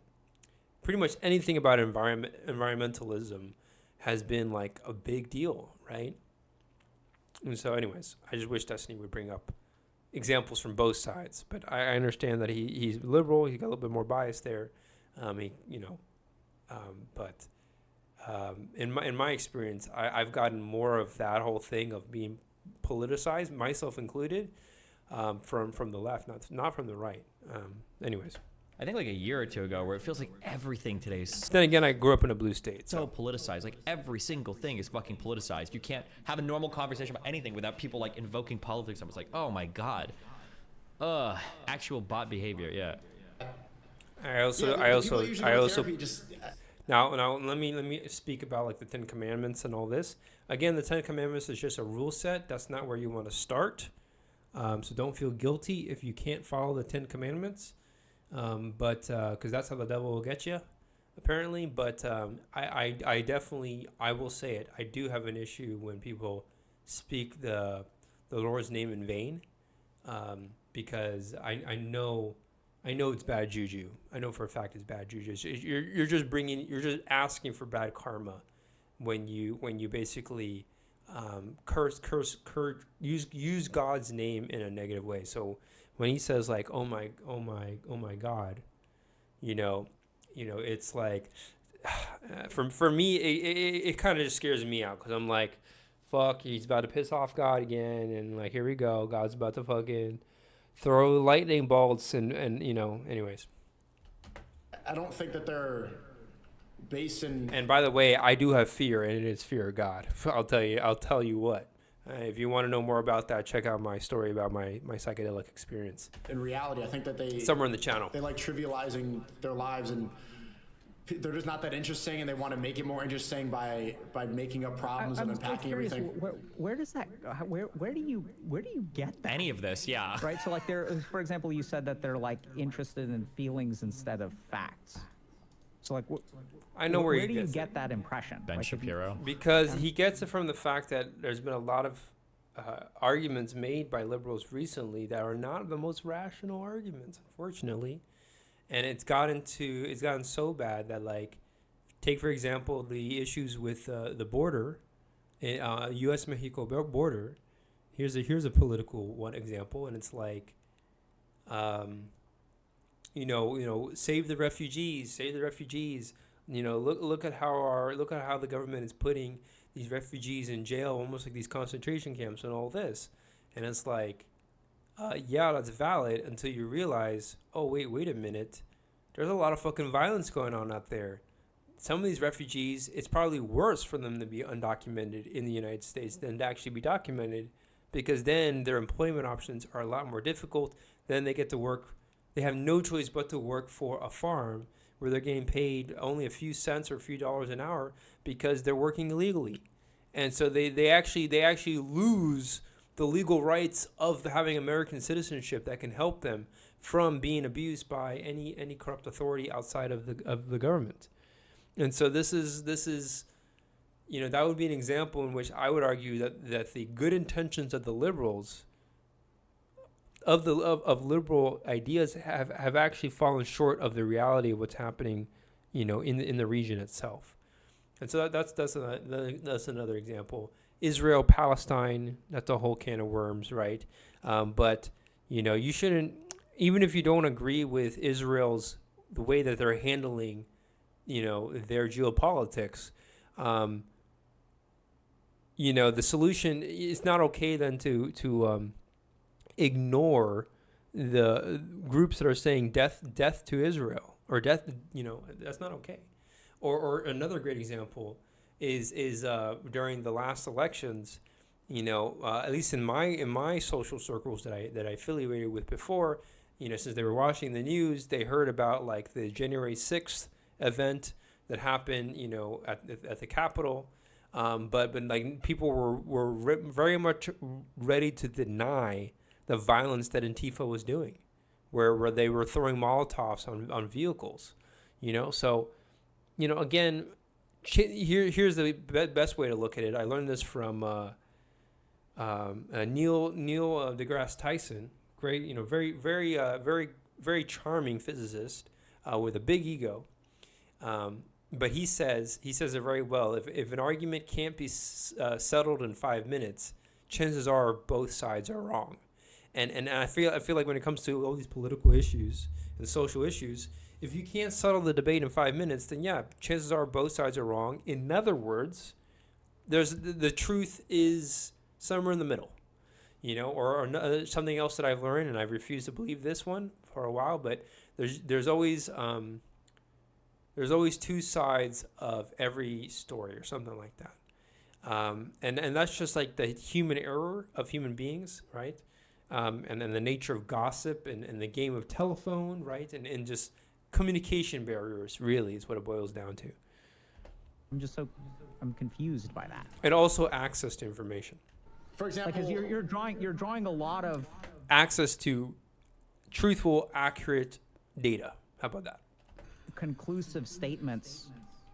And I'm They, curious. they have something called like gender affirming care. I remember having this in school where we had like social workers and therapists that were designed there, and there were rooms for safe places where there was like a psychotherapist or a psychiatrist, and they would just talk about their feelings, and then it was always, they had like rainbow stickers on the front.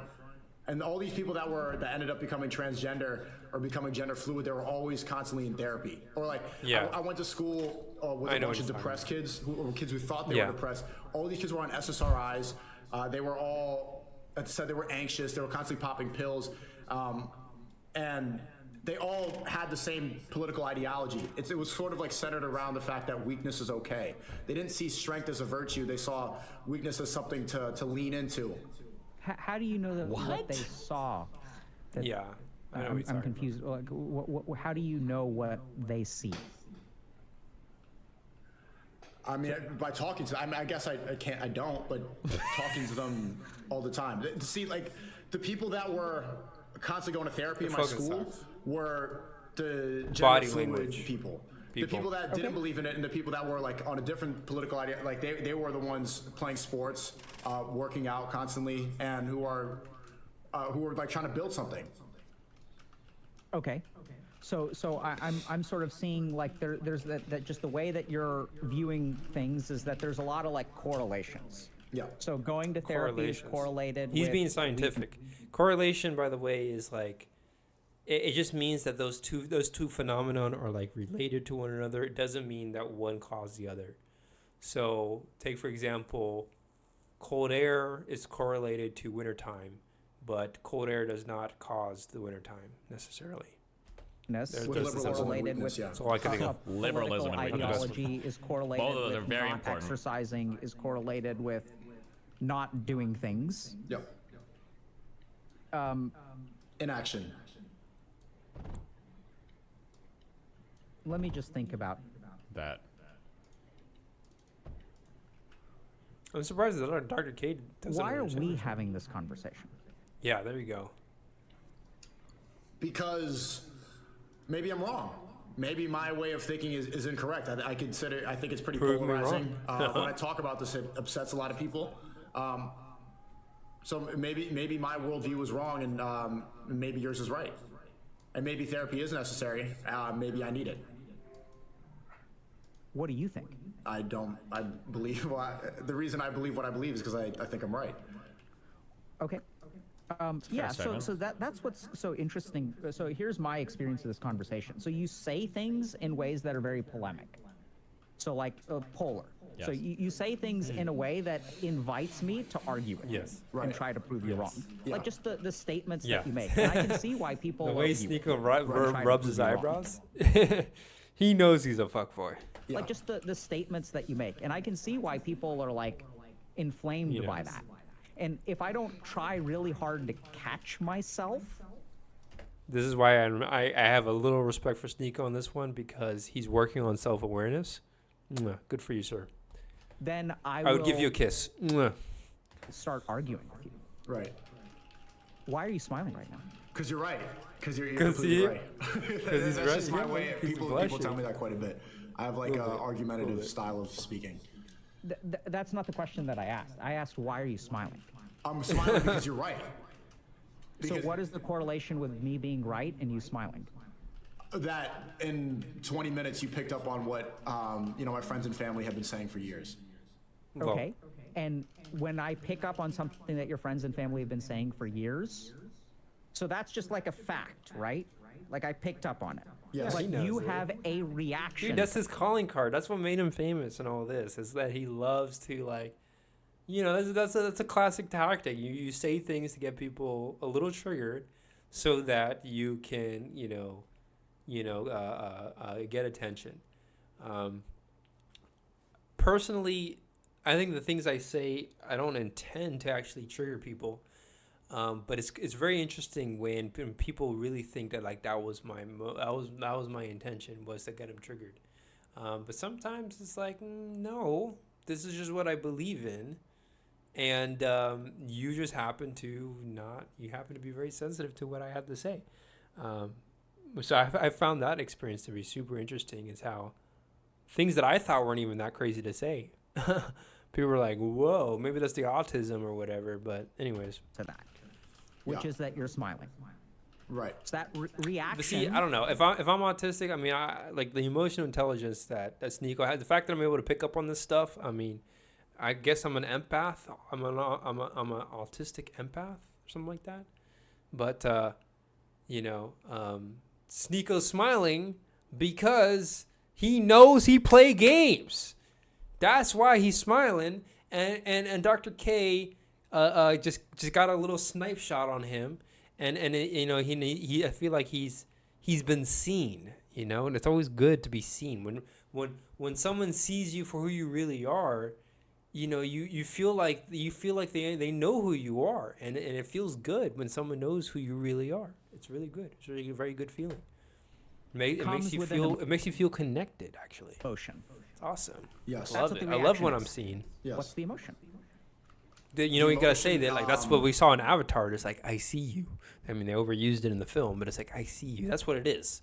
I see who you really fucking are, and so yeah. Anyway. I think I get like a dopamine hit from.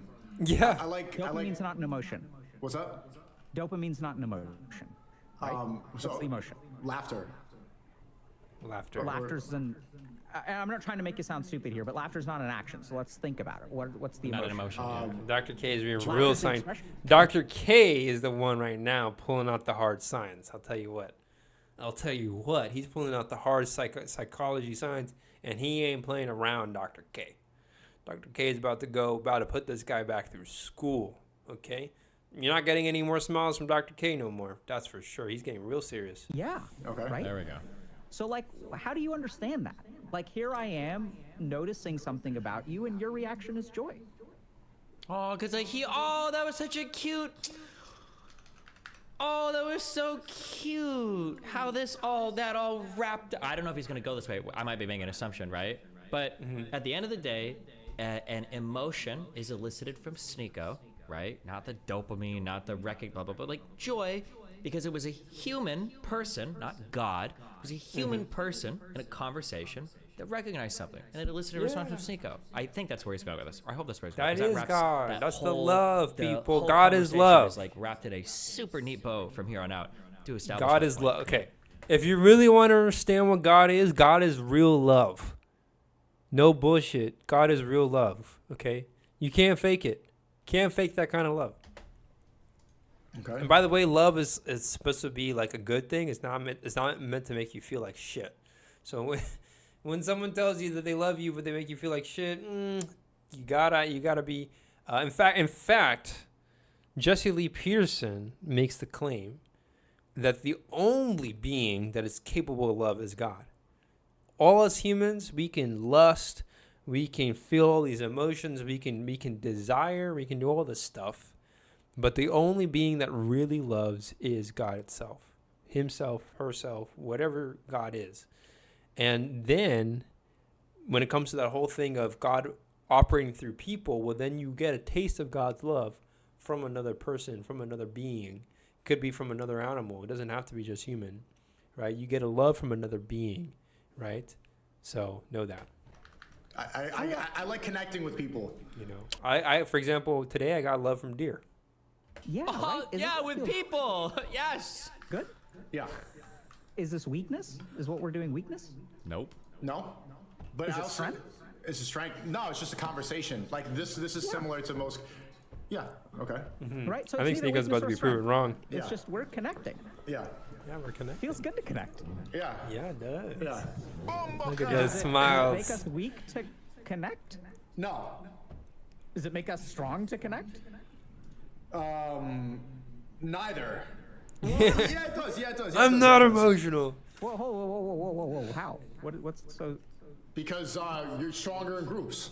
So if I connect with somebody and then we go forward, there's two of us instead of one. Damn. So there's value to connection. Yeah. Okay. Sneako trying to be all So macho. I think that like this is we're not doing therapy, but I think that we just experienced what I would call one of the benefits of therapy. Which having a human and not God. Yeah, Yeah. nice, neat, good landing. Okay, to be Destiny, seen. God through so human. I know that Still I know feasible. you're putting on an act, Still doable. and yet Destiny. it feels good to like see through it. Where do you right? think the Like, I magic comes kinda from, my Saw friend? through it, and that feels good. I'm not, and this is the other thing is I'm not judging you for it. I'm not saying like, hey, bro, you're an asshole for doing this. Why do you do this? I don't get angry with you. I imagine a lot of people get angry with you, Yeah, that's true.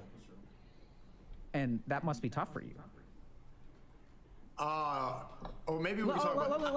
Let me. I'll let you cook. I'll let you cook. He's like, I don't wanna It used to admit be it. tough for you, but now you're better at it. Now you're stronger. Now you know how to pray. you You go. have faith in God, so it's no longer a problem that people are angry with you, right? Got him. The critical misspeak. I'm sorry, I'm done. No, meaning what?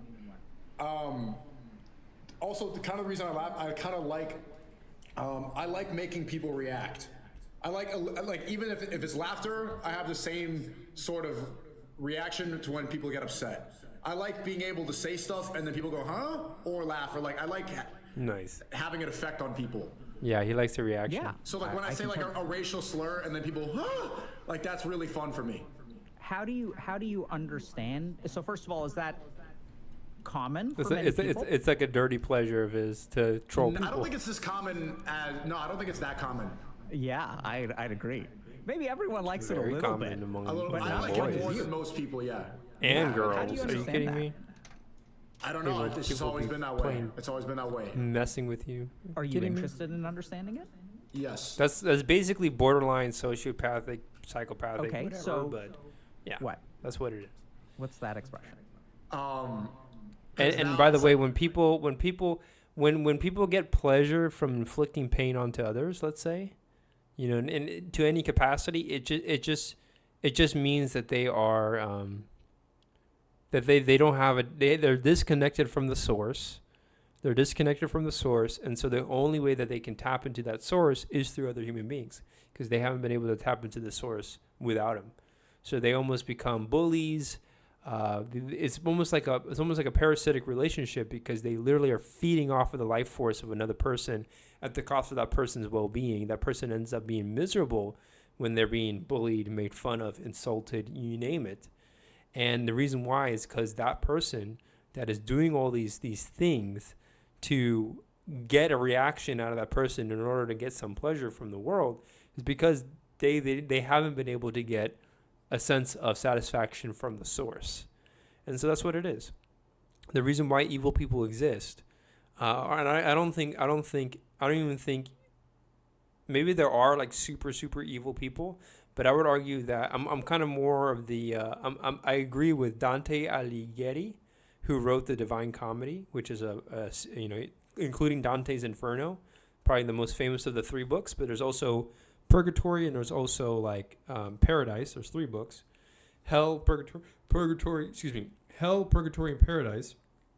One of the arguments he was making is that evil is simply humanity, human beings that are rejecting their natural call by the universe. They're essentially they're attempting to rebel with the universe, which is essentially the story of the devil, and they worship the devil in essence without even being aware of the devil's existence necessarily, because they're going against the grain of the universe. Now there's a deeper question there, which is like, well, why did God create that? And that's a great question, and that's one that, I think it's going to be quite a challenging one to answer. But God has a plan in all of this, and so understand that God doesn't hold back from hardship and challenge, not at all. You can hear the story of Job, and Job goes through all these things. A lot of the characters that actually find God the best go through a lot of trial and tribulation. I like what Dante Inferno's story arc suggests, which is that if you really want to go to paradise, if you really want to get to heaven, you need a reference point. You need context. And the best context, the best contrast to have is hell. So if you want to actually get to heaven, you have to go through hell. Otherwise, you won't be able to tell the difference between the two. You won't be able to appreciate heaven if you don't even know what a lack of heaven can look like. So you need to go through hell in order to get to heaven. It's a very powerful, simple concept. But like all the great people in the world who have achieved great feats, they've come at great sacrifice, hasn't it been, right? Elon Musk building rockets and all this like drama and pain he had to go through to start a business. Athletes, I think, are incredible examples. The hero's journey, right? The hero's journey is all about like facing difficulty against the odds and still finding a way to pull through. That's what business is all about. It's trying to face the odds. So, I'm rambling here, but yeah, I forgot where I was going with that. I'm thinking you're gonna like dig into my past to figure out like why that is. I don't even know the answer. I also, Sneako is debating, right? And Dr. K is Yeah. therapizing. I don't want to say he's doing therapy, but like something akin to it. Something that I think is really good. If you want to debate everybody in your life, you could do that. That's fine. But when you are talking to a therapist or somebody that's trying to help you, I think it's really important to just like have an honest conversation and don't ever try to head the therapist off. Like, don't try to be thinking like, fuck, they're asking me this because if I say this, Exactly. He's gonna fucking say this, and if I say this, then he's gonna fucking do that, right? Don't try to like head off Exactly. your therapist, Mind right? games. That's just like, yeah, don't just like open up, think, let them guide the conversation. Yeah. That's thinking like the devil, right? Being devilishly clever, we'll say. That's game theory for any scientists out there, right? That's the Cold War. That's chess. That's the KGB. That's the CIA. That's all of that stuff. Okay, that's human war fundamentally. That's politics. That's competition. That's that's ego. That's alpha complex. That's all that stuff. But going back to this thing of what exactly even is evil people, if such people even exist. Simply, it's a person. It's a being. It's a person that has lost connection with the hierarchy of the universe. The lost connection with the deeper essence of the universe, and they decided to rebel against that. And surely there's a reason for that. Adolf Hitler, Joseph Stalin. Look at any dictator, right, in history, pretty much. And you got to ask yourself, well, what are these people thinking? Did they believe in God? Did they not believe in God? It's some I think some did a lot and some did not. So it's hard to say. Some did some dictators think that they were better than God? Maybe, could be. I think that's a very real one. But yeah, it's like when you neglect your true calling to the universe, or you're not able to confront that challenge, it's almost like you have to resort to other things just so that your spirit can thrive.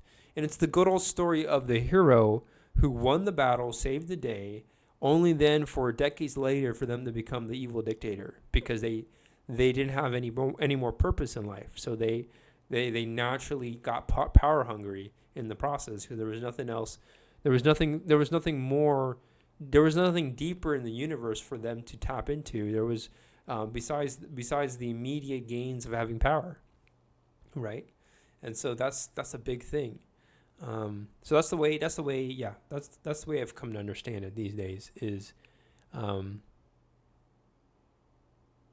person who's doing anything evil is coming from a place of scarcity, not from a place of abundance. A person that's coming from a place of abundance has no need to take anything from anybody because they already have everything that they need.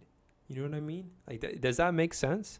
If you're coming from a place of abundance, there is no need to either emotionally, mentally, physically, materially, in any domain, take something from someone in a parasitic way, in such a way that that person not only doesn't benefit from the exchange, but actually suffers from the exchange.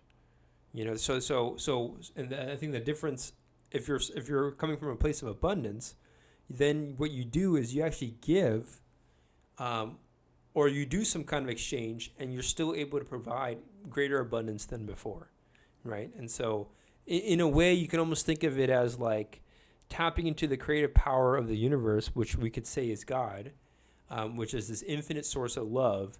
It breaks the conservation of energy, because it's this extra source of energy that the universe has to offer. Answer. What's the answer? I'm not going to tell you yet. Huh? I'm not going to. Let's go back a bit because there was a question. Don't try to like head off your therapist, right? That's just like, yeah. Don't just like open up, think, let them guide the conversation. Yeah. Answer. What's the answer? I'm not going to tell you yet. Huh? Okay, where's it going? I'm not going to. We don't need to dig into your past. We don't need to. We can do that if you want to, but we're gonna talk about it. We're gonna figure it out together, right? Because connected, ape strong together. Right. Yes. We're stronger together. Yes. Okay. Okay, so let's think through it.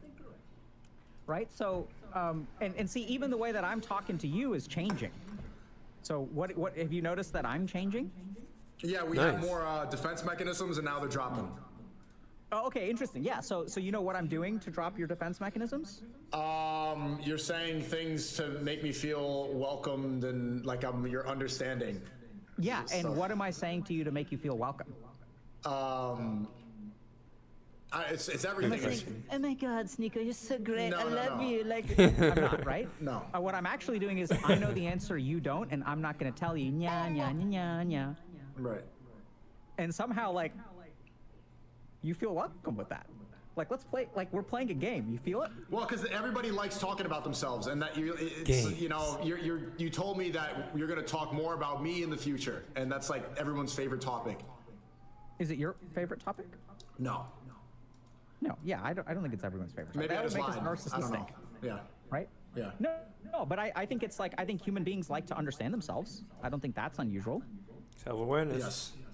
Yeah. So let me Great ask as you. So when education you try to in the get a universe. rise out of people, right? It can be negative. It can be positive.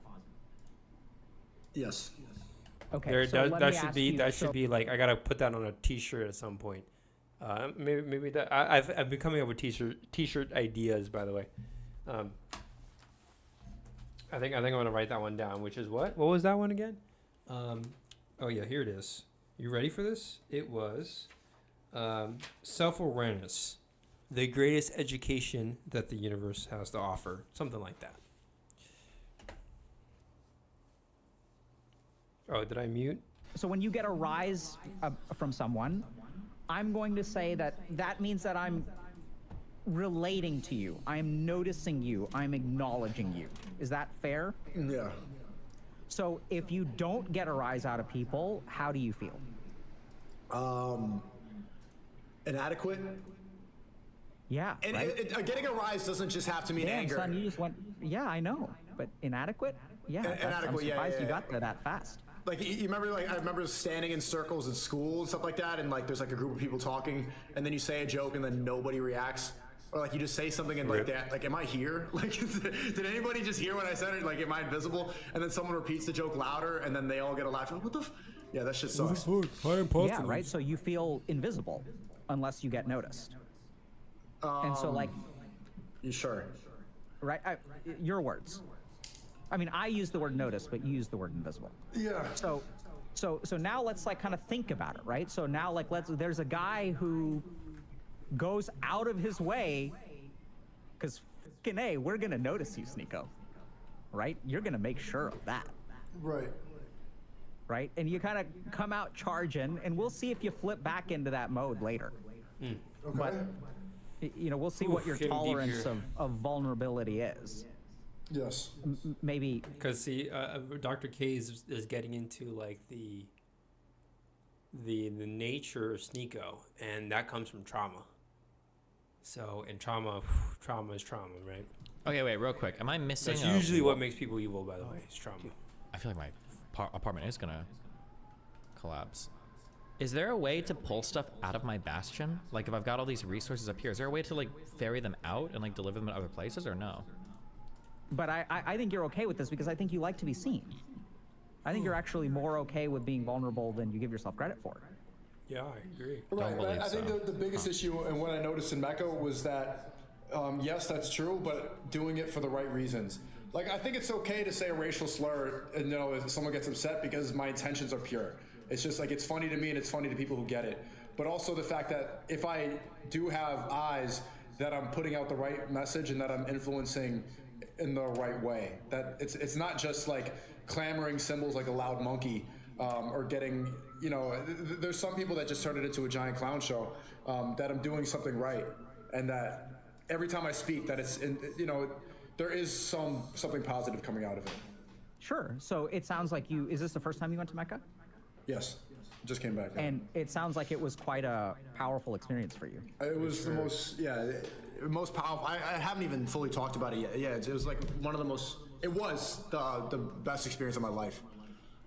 Yeah, so He like has to say that, of now course. I can see that you're more centered, right? And now you're sort of saying like, okay, like if my intentions are pure and like all this other stuff, which is cool, but like think he's being honest. you were clowning long before that, right? You were getting rises out of people My long spice before doesn't you tell me he went to ain't bullshitting Mecca that one. and Destiny. understood everything that you've understood now. Yeah, since I was like 4 years old, I used to like tell knock jock jokes. Like there's, I would always. I was always like making stand-up comedy type jokes since I was like 3. Yeah. Like Can I would- ask you about what growing up was like for you? That's like, oh my God, like. Growing up was good. Growing up was, I grew up in around Connecticut and New York, New Haven. A pretty mixed, diverse, 2-parent household, really good parents, and feel Siblings? pretty. Yeah, siblings, older sister, younger brother. Yeah, that's what they all say. And what will you say you feel pretty? Not true. I'm very grateful that I have really good parents, and I still do. And What made your parents really good? They sacrificed a lot in order to raise us properly, and they put the 100% into parenting, and I think that's pretty Well, let me grab something. Hold on. Yeah, Do we know how this long is Bad some Bunny's bad been for? Right now, it's indefinitely. So pretty Yeah, rare. I I don't. know. My parents are still together. Like it's very rare that I meet any That's people cool. that still have parents that are together. Love my And- parents. And when you say they sacrificed a lot, can you share a little bit about that? Do you feel comfortable? Yeah, I mean, I think that they chose to, they didn't go out and party ever. They don't really have that many friends. They didn't really have like that much of a social life or a life outside of raising their children. Yeah. Like that was their number one priority. Like they weren't selfish whatsoever. Okay. And what was school like for you? School You were the was class clown? Was that? You were the class clown? Yeah, later on, I wasn't as funny earlier, but then I did get funny, and then I was a class clown. Like I had ups and downs. Like I tried to be. I was like 4th, 5th grade. I like tried to be the class clown more than I was. It was cringe. But then like I developed a good flow. Nice. Yeah. And what was okay, one thing I want to say, I don't want to spend too much time on this. Okay, because obviously he's fucking did his did he do his residency at Harvard? Our guy is so good at conversations. Like probably one of the best, if not the best I've seen. Okay, that's high praise for me. Okay, like remember 20 minutes ago, and apparently Sneako was covering me and Mel before this, right? This is why the goes to therapy blue-haired blah, blah, apparently keeps coming up. Somebody told me this, right? 20 or 30 minutes ago, therapy was gay, God is better, all this shit is stupid, blah, blah, blah, blah, blah. And in, All trolling. what are we, 38 minutes in or whatever? He's like, now we're talking about our childhood, and we're like very open, we're a lot less defensive, we're like open and receptive to things that are saying. Like, he's so good at moving through conversational topics and breaking down. I think the hardest thing to do is to break down somebody's defenses without like being aggressive or combative, because usually it's ironic that or paradoxical, when you attack somebody harder, the defense becomes stronger. But Dr. K is very good at navigating these conversations in ways that don't make people feel like they're on trial or have to fight against something. He just is really good at asking the right questions and then like making you feel good about coming up with the correct answers. And now we're talking about something you originally didn't want to talk about, but you're like happy to be here talking about it, right? I think he's really good at navigating conversations like that. Yeah. Yeah, he's amazing. Dr. K. like what were your friends like, things like that? Kind of wish he was my If I were to favorite. say the worst thing that Dr. K does that I would almost consider fucking criminal, okay? And Dr. K could never give this disclaimer because because it would be he would be made fun of for it, but I feel like he almost should, is that I think therapy is good and you should find a therapist if you want to talk through your problems, blah, blah, blah, but I almost feel like Dr. K sets an unreasonable standard for what a therapist would sound like. I don't know if I've ever spoken in my entire life to somebody that can establish this much rapport this quickly with this level of pretty personal insight. It's almost unfair because if you go to a therapist expecting like, oh my God, they're all like Dr. K, they're not. I'm not saying they're bad, but I think it generally takes people quite a bit longer to get to this stage. And yeah, he's very, very, very, very, very good at this. Yeah. No, he's diverse friend group, and we used to make like really fucked I had very good therapists, and I think Dr. K is still even better. up jokes. Like my best friends when I was younger. But then again, he's older too. A Jewish guy and a black guy, and I was more Asian when I was younger, so they would always call me like say that my ancestors died building the railroads, and I would make Holocaust jokes, and then I'd make slave jokes, and then we it was just brutal, like just trashing each other all day long and trying to make each other cry and laugh. And do you have a sense of what about that kind of humor resonated with you? I think it was bonding over the fact that you can say f***ed up things and it doesn't have to come from the bad place, because the teachers would always try to censor and say, you can't say this, you can't say that, don't do this, don't do that. But deep down, you know, oh, well, my intentions are pure. Just because I say something doesn't mean I mean it. You know, it doesn't have to dictate what my belief system is. And so have you been judged a lot for what you say? Yeah, I got canceled off everything. Yeah. Right. And how do you understand that? Cancel culture. How do I understand? What do you mean? Like, what's that like for you to be judged for what you say? I think it's a big responsibility because, I mean, obviously it's a bigger platform than just being like a class clown. A lot of people listen. I think one of the biggest shifts in my perspective was I was at a baseball game with Lil Pump, and it was in between the innings or something. We're walking to the hot dog stand, and then like these 11-year-olds come up to me, and they start like, they get really excited. They're like three or four, like they must have been 5th, 6th grade, and they go, "F the women, f the women," and I'm like, "What?" I'm like, "No," I'm like, "F transgenders." I'm like, "No, the gay people." I'm like, "No, we love everyone." Just like they were all excited. I'm like, "Is this what they get from my?" Yeah. And I think it was equally like good and bad because they were joking. They were trying to be.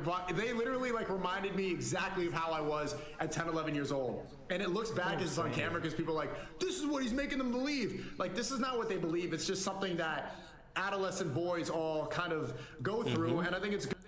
Adolescent boys and girls, you guys, you know, that's the thing you got to understand about human beings, is, you know, like the way humans communicate. Human body language doesn't lie. Human tongue does. Okay? And you got to be able to like read between the lines. And so the best thing I've come to learn, and I guess I started learning this from my brother, stepbrother, I don't know what to call him. But, you know, I remember one time we were on the bus, and he, you know, I'm always the guy who's like daydreaming, thinking about like science, mathematics, whatever. And then you know, he was more like street smart, we'll say. And I remember one time we were on the bus, and he would always tell me like why you didn't notice that? You didn't notice this guy like getting on the bus that looked so, you know, sketchy or whatever? I'm like, nah, I wasn't paying attention. And he's like, man, you got to pay attention. You know, you got to look at people and the way they move and the way they talk and so on. And he broke it down for me.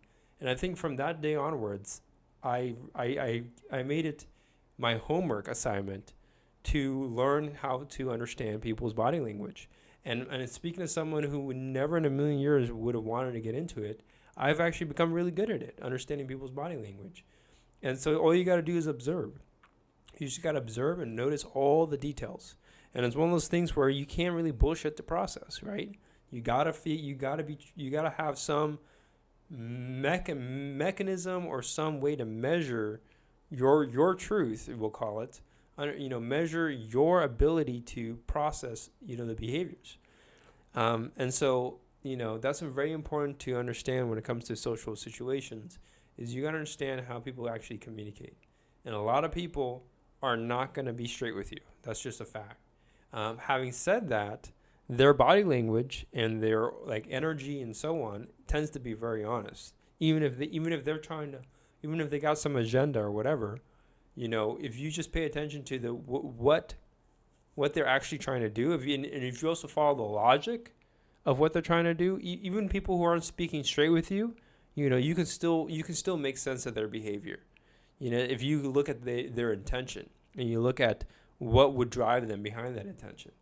So in the case of 11-year-old boys or girls, it's because they want to be rebellious. They want to be free. They want to express themselves in a true way in which they don't have to mold to the identity of whatever was imposed by them by their teachers or parents.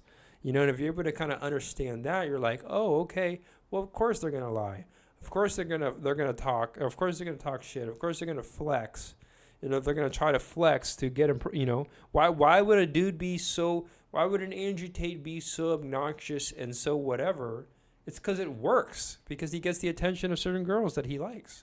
Okay, so you kind of have to make sense of why would a person do what they do, and look at the behavior, both in the big picture sense, but also look at it in the more detailed sense and see, okay, well, what are they trying to do? What's their goal?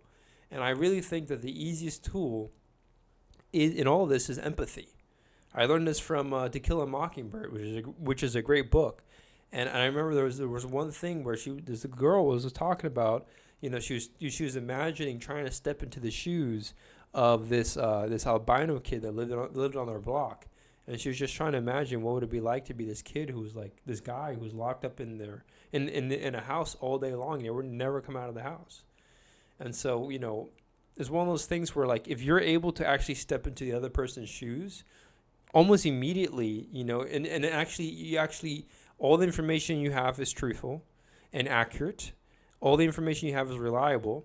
You're essentially guaranteed to understand where that person's coming from, because, again, human beings are not that complicated.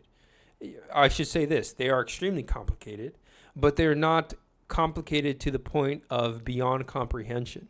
If you stumble upon a human being that just rubs you the wrong way and you don't understand that kind of person, chances are it's something about yourself that you don't understand, or there's something about reality that you don't understand, or something about life itself that you don't understand. And so what you're confronted with is the unknown. That's why it's so uncomfortable. You're confronted with another version of God. God is love, but God is also unknown as fuck. And so you want to be able to that should be a shirt, right? God is unknown as fuck. That'd make me a bunch of $100 billion jillion. But understand that you want to be able to, when you're in those moments of uncertainty, and this is advice that I have to follow for myself, because it's a real challenge to deal with uncertainty all the freaking time. But do understand that when you don't understand a person, it simply means that that's an opportunity. That's an opportunity to learn, And so try to, the person who really rubs you the wrong way is the person that you especially want to be able to step into their shoes and just imagine what would it be like to be them.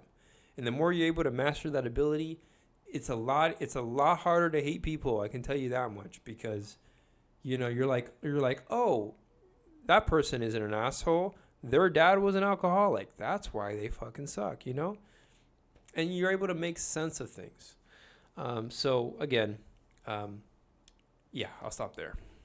Good that they found a vessel within my videos to find a similar sense of humor. So actually, at first I was a little shook, teenage and then kids, it made me really happy. And I think about those guys a lot, and I hope they're doing well. But it is reassuring that, well, not reassuring, but it's it gives you a little responsibility. Everything I say and do, I should have something positive there, because I'm influencing the youth. Whether or not a lot of people like to admit it, or how much they try to cancel, for sure, or silence or censor, there's, what I say is influential. Yeah, and in what way would you say you're influencing them? I think I'm helping them embrace their boyhood in a generation where it's really suppressed, where men are becoming more effeminate, where we're told to cry more and talk about our feelings more, where gender ideology is pushed, where inherently no 12-year-old boy believes in that. They don't believe in any of that. It's so crazy. I know I've said this before. It's so crazy to me that we identified concepts relating to toxic masculinity. And by the way, these have been known for a long time. This isn't a new woke invention. And almost every single good, old movie that shows good masculine, anything, are all aware of this and talk about this in one way or another. It's crazy that for some reason in like 2020, I don't know, like red pillars in the manosphere decided to pick up on, like, oh, you think toxic masculinity is this? Well, we're gonna literally embody all of the worst traits of masculinity then as part of our content. It's like, wait, what? Why? What? Why? What? It's like so cringe. Yeah. I don't think that. I don't think I used to be red pill, and then I've kind of moved away from it because some of the guys who I looked up to as red pill, they kind of like, yeah, I didn't. They totally neglected the spiritual aspect. Their focus was on getting validation from the opposite sex, and that's all. That's what it really boiled down to. Having said that, I think there were some red pill people whose ideas were extremely profound. And ultimately, what the red pill movement was all about was to just stop taking, it was to stop taking the bullshit from women. Or another way to look at it is to understand how women communicate. I think that's what they were striving to do, and they ultimately got mixed results. But yeah, the truth is, women communicate a little differently than men. And when I mean a little, sometimes I mean a lot. And it's not just women; it's also young boys, young girls, kids in general, right? But also adults in different ways. Many of whom never finished growing up. So understand that, like, it's a lot of it's about communication barriers, it's important to understand how people communicate. That's really what it all comes down to, I think. Probably think it's stupid, and they all want to make racist jokes, and they just want to be unapologetic and be themselves. And we're trying to mold boys into something that they're not, and it's making a lot of people unhappy. And I don't think a lot of people see what's going on. When you say it's making a lot of when we're molding boys into what they're not, right? So this is not. I'm seeing a lot of lost boys right now. Winning right now, which is not your side, right? Sad. Right. The godless side. And when the godless side is succeeding, what happens? when we get boys to talk about their feelings or men to talk about their feelings, then the woman controls the relationship. Right. Then you become deeply unhappy. You become weaker. It shows in your body, the way you speak. You become more of a snake. You just become less of a man. And right. And here's the thing about women that's super important for any guy to hear is that a woman will not respect a man if she controls the relationship. It's just a fact. She won't respect. Yeah. And frankly, I don't know how true that really is. But unfortunately, I don't think that's always the truth for all situations. But I'm pretty sure that for a good woman, a woman to be first of all, for a woman to actually feel comfortable, for a woman to actually be willing to express her natural beauty, she has to be in the presence of a man that she respects. And this includes her father, right? If it's not her boyfriend or husband or whatever, it's got to be at least her father. So I'm seeing these days, both men and women are struggling with this, but like you're now starting to see a lot of young girls, a lot of young modern girls, we'll call them, who essentially are feminists, struggle to find the men that they actually want, because so many men have been taught by their mothers to pretty much go against the grain of their true nature, even if it meant, being more emotional and feely. I think those things are important to have. In fact, women like to have men who can open up, but they want to have, before that, they want to have an actual man. So a guy who gets way too emotional, but doesn't actually have a reason behind that emotion, is hard to respect. It's hard to follow that leadership, and that's what women want. I mean, the easiest way to look at it is men exist to lead women. That's it. That's the reason why. And I know people don't want to hear that, because chances are a lot of the women who are kind of bitter about that is because they got leadership from a man who didn't know what the fuck they were doing. So I'm pretty sure my definition of what a real man is a man who knows what the fuck he's doing. A man who has true confidence, doesn't need to be macho to make up for that. But sometimes women struggle to tell the difference between when a man is being confident and when a man is trying to be confident but making up for it in other ways. So it can be hard. It can be hard to differentiate. I've noticed that women struggle with that one a bit. Actually knowing when a man truly is confident or not. But I'm pretty sure, a clever girl, she's gonna be able to know. It's very hard for her to not know. So, anyways, it is a can of worms. It is complicated. Human nature is complicated. But again, I do think a lot of the ancient spirituality has insights on this. Okay, and there's a reason why men exist. Men exist to lead women through nature, to lead. You're not through the difficulties of the cold and the heat and whatever else of nature. That's what men are for, right? But that's. Yeah. So, anyways, like the way you don't lead something like that, at least. You're not leading the charge. Talking about your feelings it means that you become submissive. Yeah. No, and that's the other thing. Talking about your feelings does not mean that you're submissive. But when you make that the priority, and not your actions as a man, yes, it becomes a problem. A man's actions, as well as a woman's actions, are far more important than the emotions. So, in my opinion, the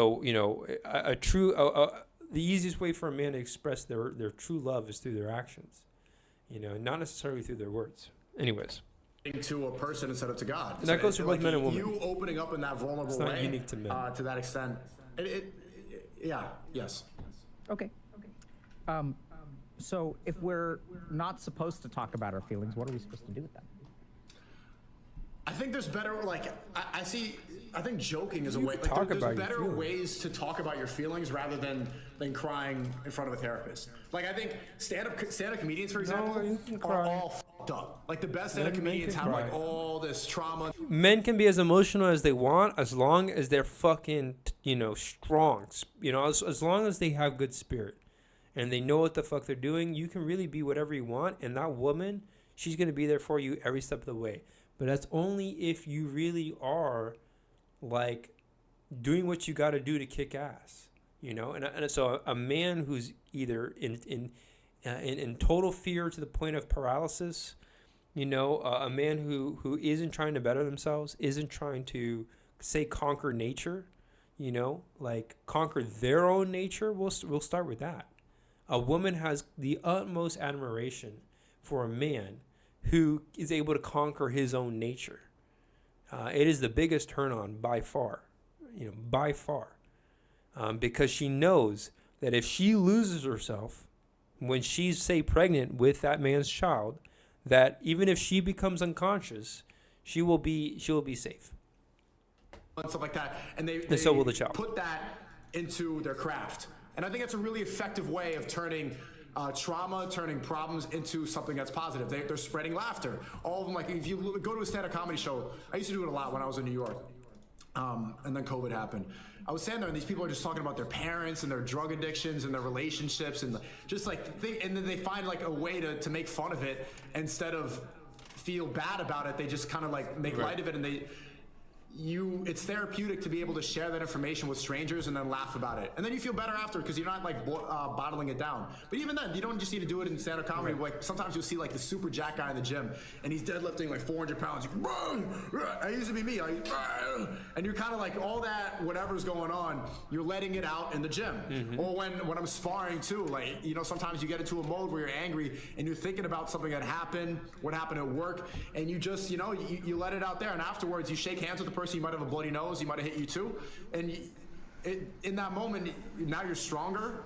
You're better at fighting, and you've let it out in a healthy way. So I think there's healthier ways to express negative feelings. I understand. I understand what Sneako's getting at. I think the only thing that he's confused by is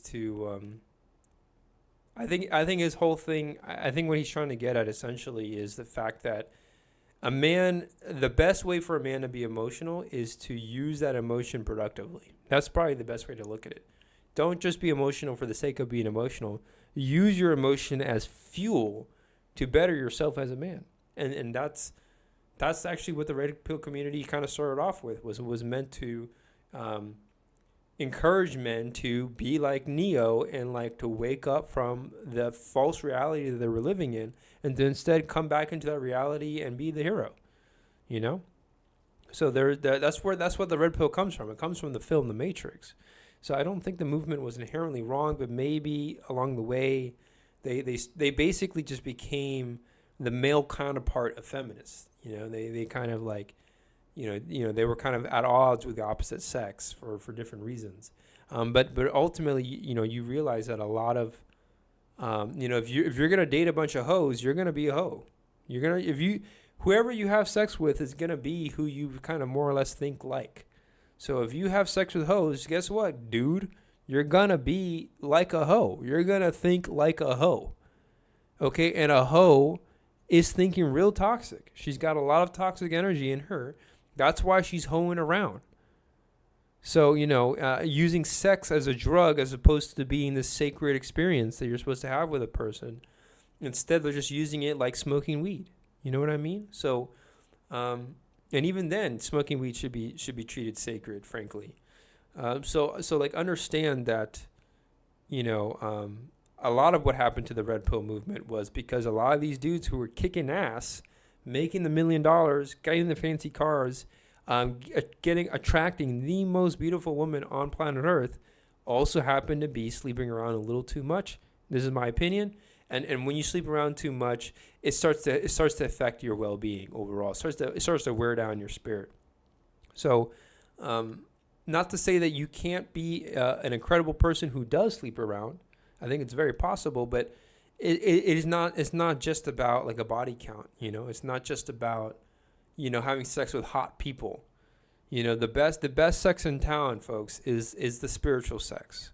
It's by far the best one. So you best believe you want to have a good connection with somebody, with their soul, at least, let alone their spirit, before you start getting into just the physical attraction and playing the mind games to seduce someone, and all that stuff, right?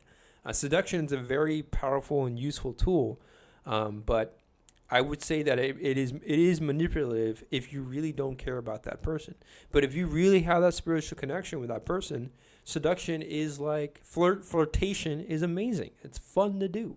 It's fun to have a flirtatious experience with someone who puts a glowing smile on your face, So I'm ranting, but I understand exactly what Sneako is talking about. I think this is actually one of the things that Andrew Tate talks about a lot, and I think this is actually one of the areas that he seems to explain pretty well. But maybe Sneako, Andrew Tate, some of these fellas, they kind of go a little too far, and maybe like they kind of lose sight of the original intent. But yes, overall, it's good for a man to be emotional, but you want that emotion grounded in reality, grounded in dare I say truth, grounded in some sort of realistic understanding of the world. And you obviously, as a man, since your whole thing is performance, as a man, that's why you're here on Earth. You're here to perform, do some badass stuff, right? You want to use that emotion as fuel for your life. Don't use the emotion as a way to slow yourself down. And so maybe what Sneako's getting at here is like, as a therapist or getting into a bunch of therapy, it's almost like using emotion to slow down your life in a way, or kind of hold you back from making gains in life. And I think that's why he's getting frustrated, because I think he saw a lot of people that were going to therapy in and out, day in and day out, and they weren't necessarily like bettering themselves or developing more self-awareness in the process, or at least not enough of it. Or at least it wasn't obvious enough, which is what Dr. K was pointing out. He was like, "How do you know?" But it's important. I think it's important for men to be emotional, because when you don't, you end up with other forms of trouble. Like psychopaths and all that.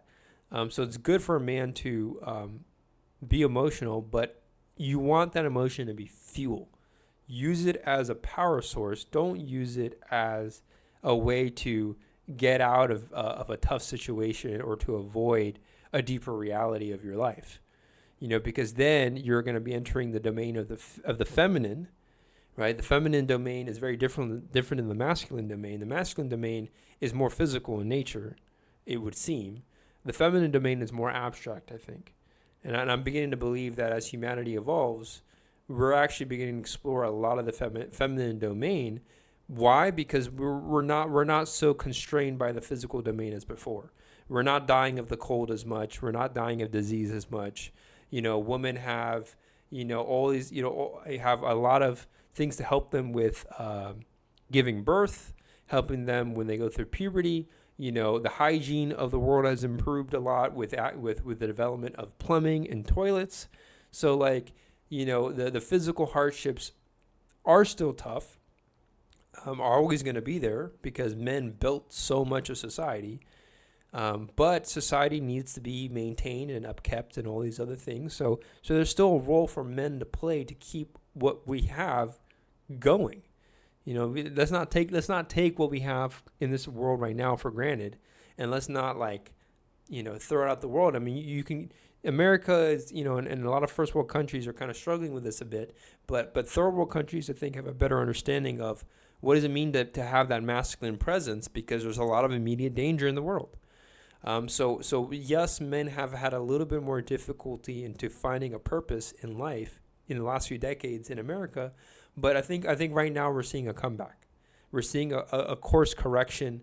The feminists went a little too far, and now we're just kind of correcting it. And now we had the red pill stuff.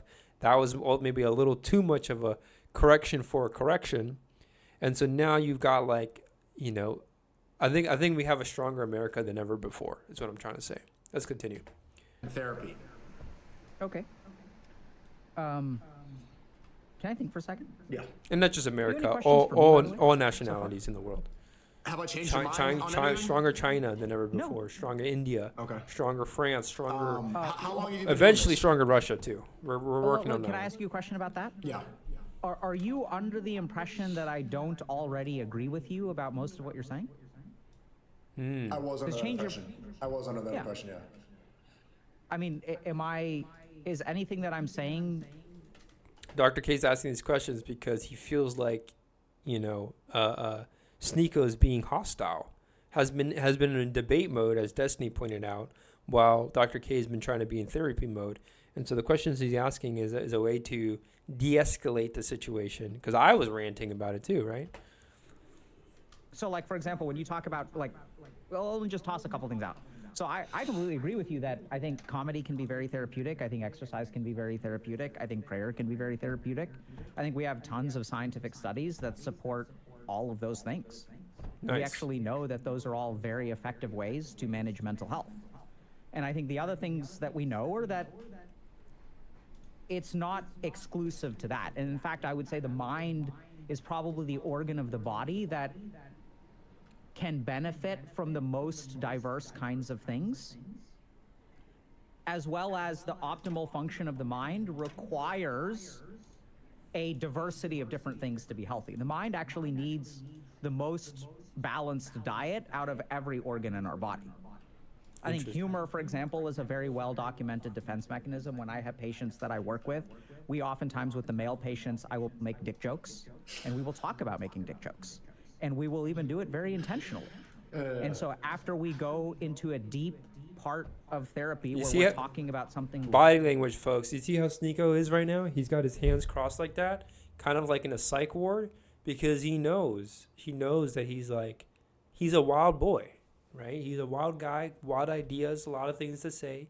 And I think he's being humbled right now. Raw and real, we will do something called come up for air by making a joke. Sometimes our emotions can lead us in the wrong direction.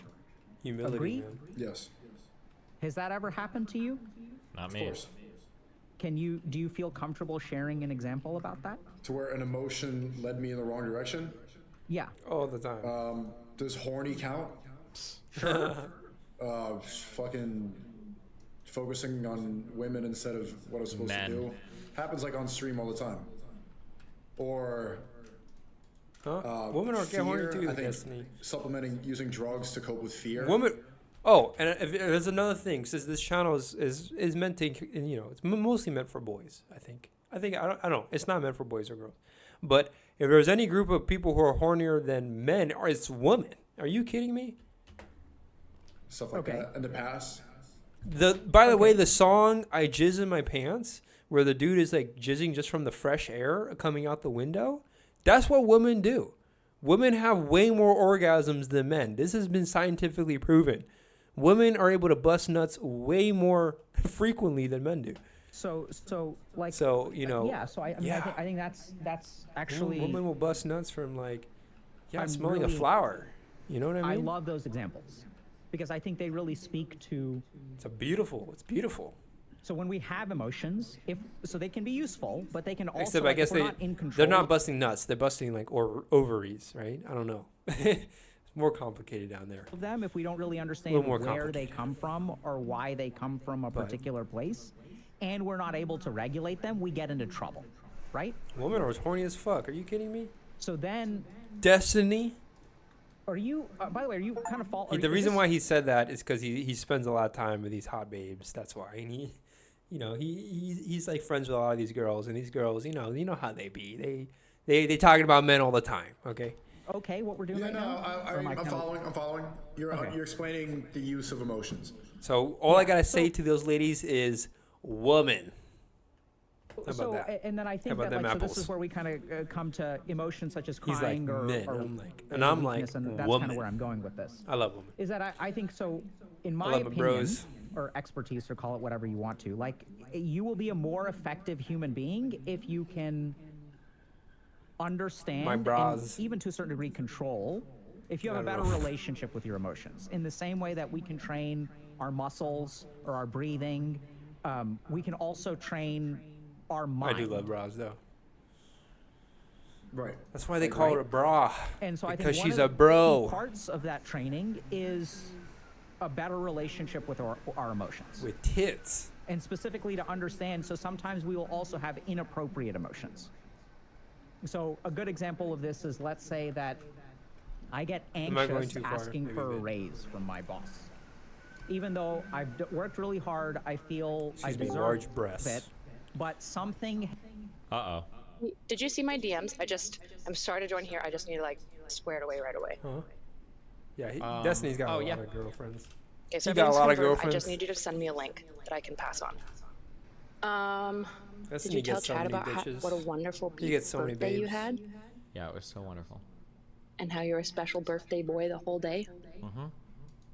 Yeah? Yep. Did you tell them your top 5 birthday moments? Yep. What were they? Oh man, see, Destiny actually has girlfriends. I'd love to hear them. The first one was your mom. The second one was your mom. The third one was your mom. Was the third one leaving apparently black stains on her? Well, when you've gone 15 times in a row, you're shooting blanks by the end, so. Yeah, blanks don't mean black. I don't know why you said you were shooting black all over her. Well, there's advanced techniques where you can inject stuff into your scrotum so that you're able to keep shooting. And I think the mixture I used last time was getting a little old, but that's okay. Oh, I see.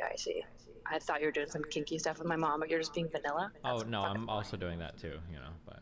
Oh, that join Zoom meeting, that's probably it. Okay, hopefully that's it at top. Okay, good luck. Yeah, that's perfect, thanks. Bye. Sneako is a retarded 8, but in the situation when you have two people who have the same miscellaneous issue, one goes to therapy Destiny and one understands starts how a to talk to women. fitness routine, who do you think comes out better in the end?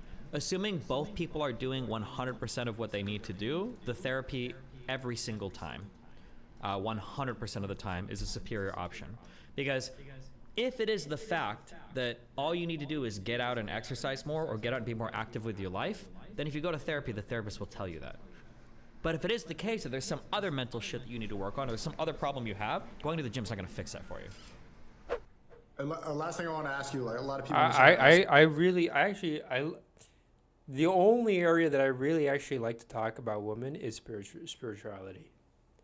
And I'm still in due time, I will find more people I can talk to about that kind of stuff. But no bullshit on that one, girl. Asking, how do they overcome porn addiction or masturbation addiction? It's a great question.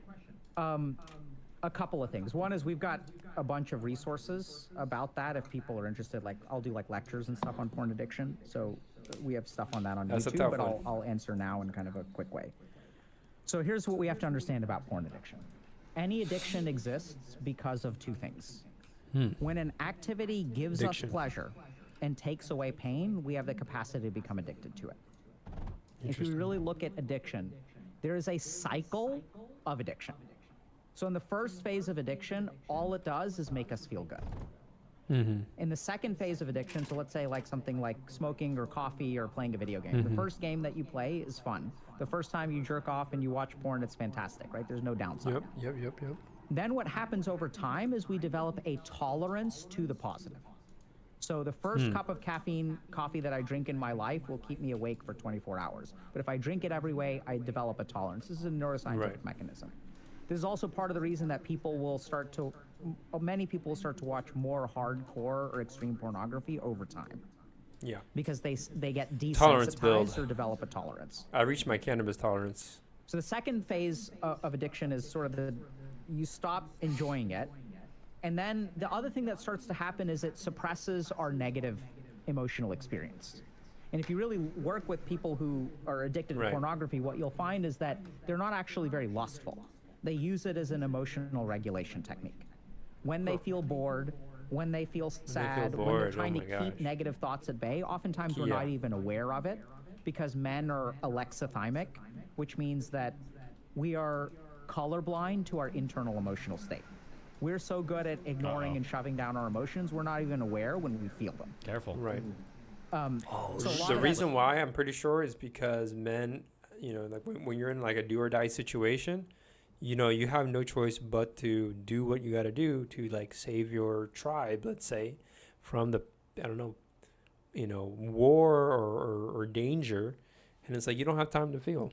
And so it's very, very much, I think men have more difficulty with overall with understanding their emotions than women do, because I think it's kind of the way we've been kind of programmed, frankly, from a evolutionary perspective.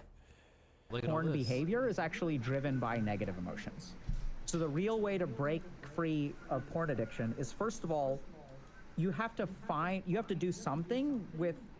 So porn serves a purpose. That's why we get addicted to stuff. Does Sneako have a porn addiction? We will ruin our lives likely. for an addiction not because the addiction is bad, because it's really good. So a good example of this is I had a patient who was addicted to heroin, getting fired from their job, going through a divorce, on the brink of financial ruin. Kids don't talk to them. And then I was like, bro, don't you just, I don't understand how you don't get this. Heroin is fucking ruining every dimension of your life. Why don't you just stop? And then he turned to me and he was like, well, it's because that every part of my life is falling apart that I can't stop. Heroin is the only time that my life is put together. I'm so curious if this is empirically backed, because this maps onto my understanding of addiction. I remember I used to say that I feel like the problem with drugs is drugs are so good in that if you have the worst life ever and the best life ever, drugs would put both of those people at the exact same place. And they fuck you up. But the problem is that if your life is awesome, when you stop doing the drugs, you fall a little bit into your normal life. But if your life sucks, that's a huge chasm that you fall into. Right. You go from, I feel so good, to oh my God, what is my day-to-day? Right. Take every statement I say cautiously. So the key in that is that's why you want to improve your life. That's why you want to improve your life, so that you don't have to suffer as much. You don't need the drugs as much and all that stuff. When you do hit the rock bottom, you're like, oh, this is not so bad. I have a hard time imagining. I can even say myself or anybody else in a really good position. How do you get it? That's the other power of spirituality, is that you can hit rock bottom and still God will still be there. That's the beautiful thing about the whole God thing, is that the whole universe is everywhere. You're still on Earth, you're still here with water and stuff. This is why I urge anybody who's exploring spirituality, you need good nature, you need a good environment.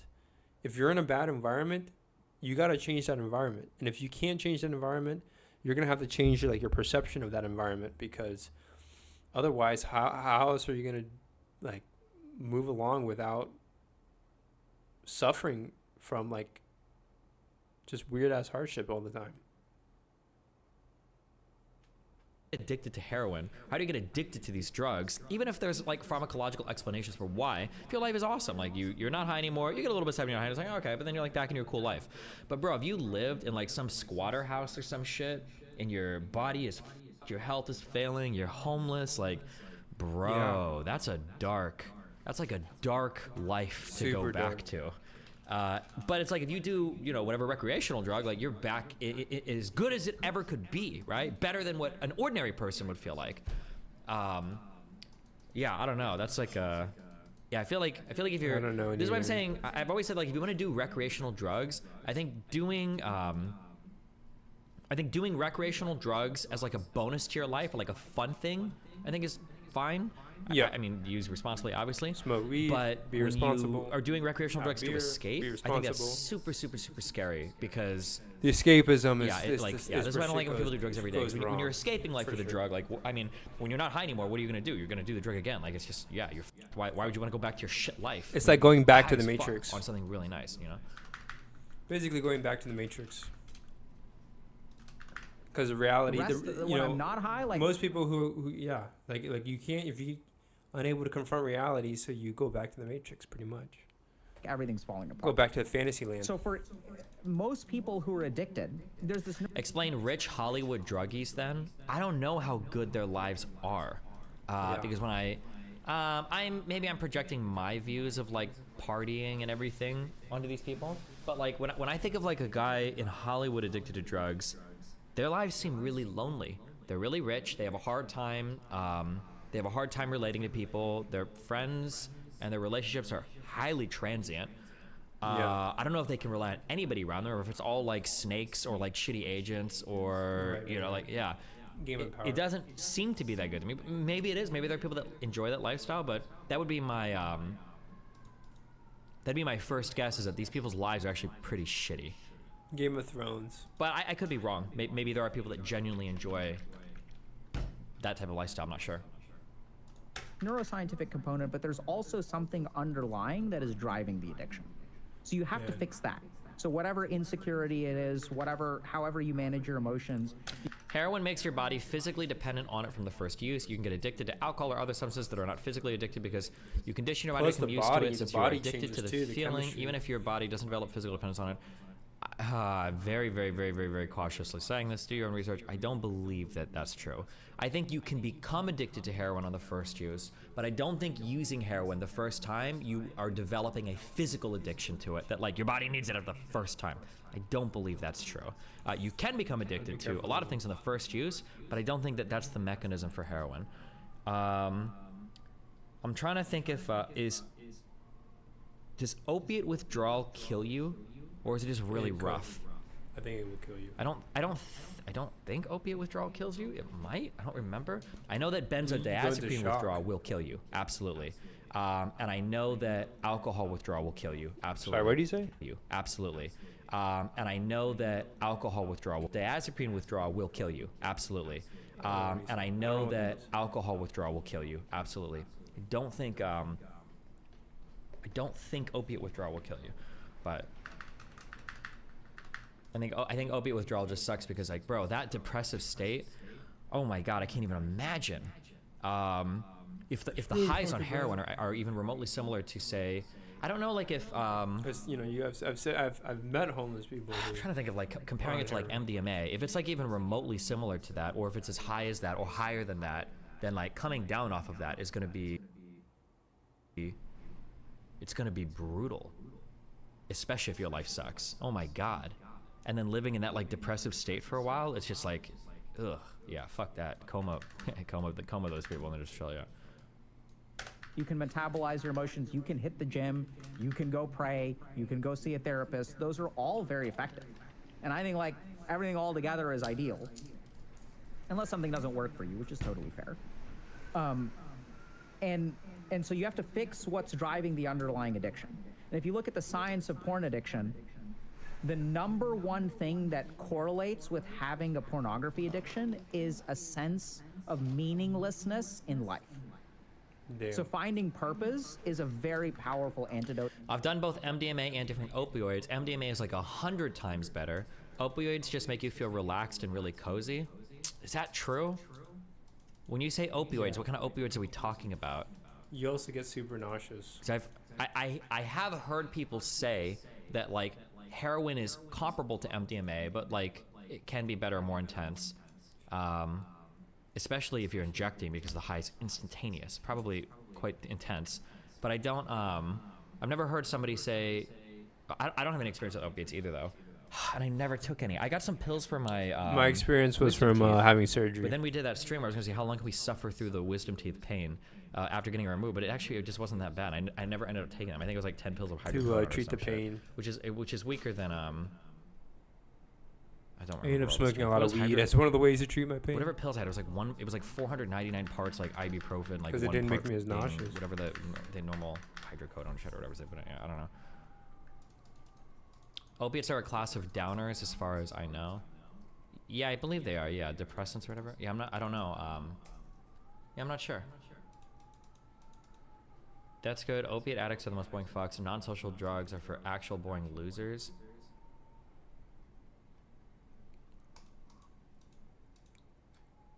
Maybe, yeah. I don't know. I've never tried.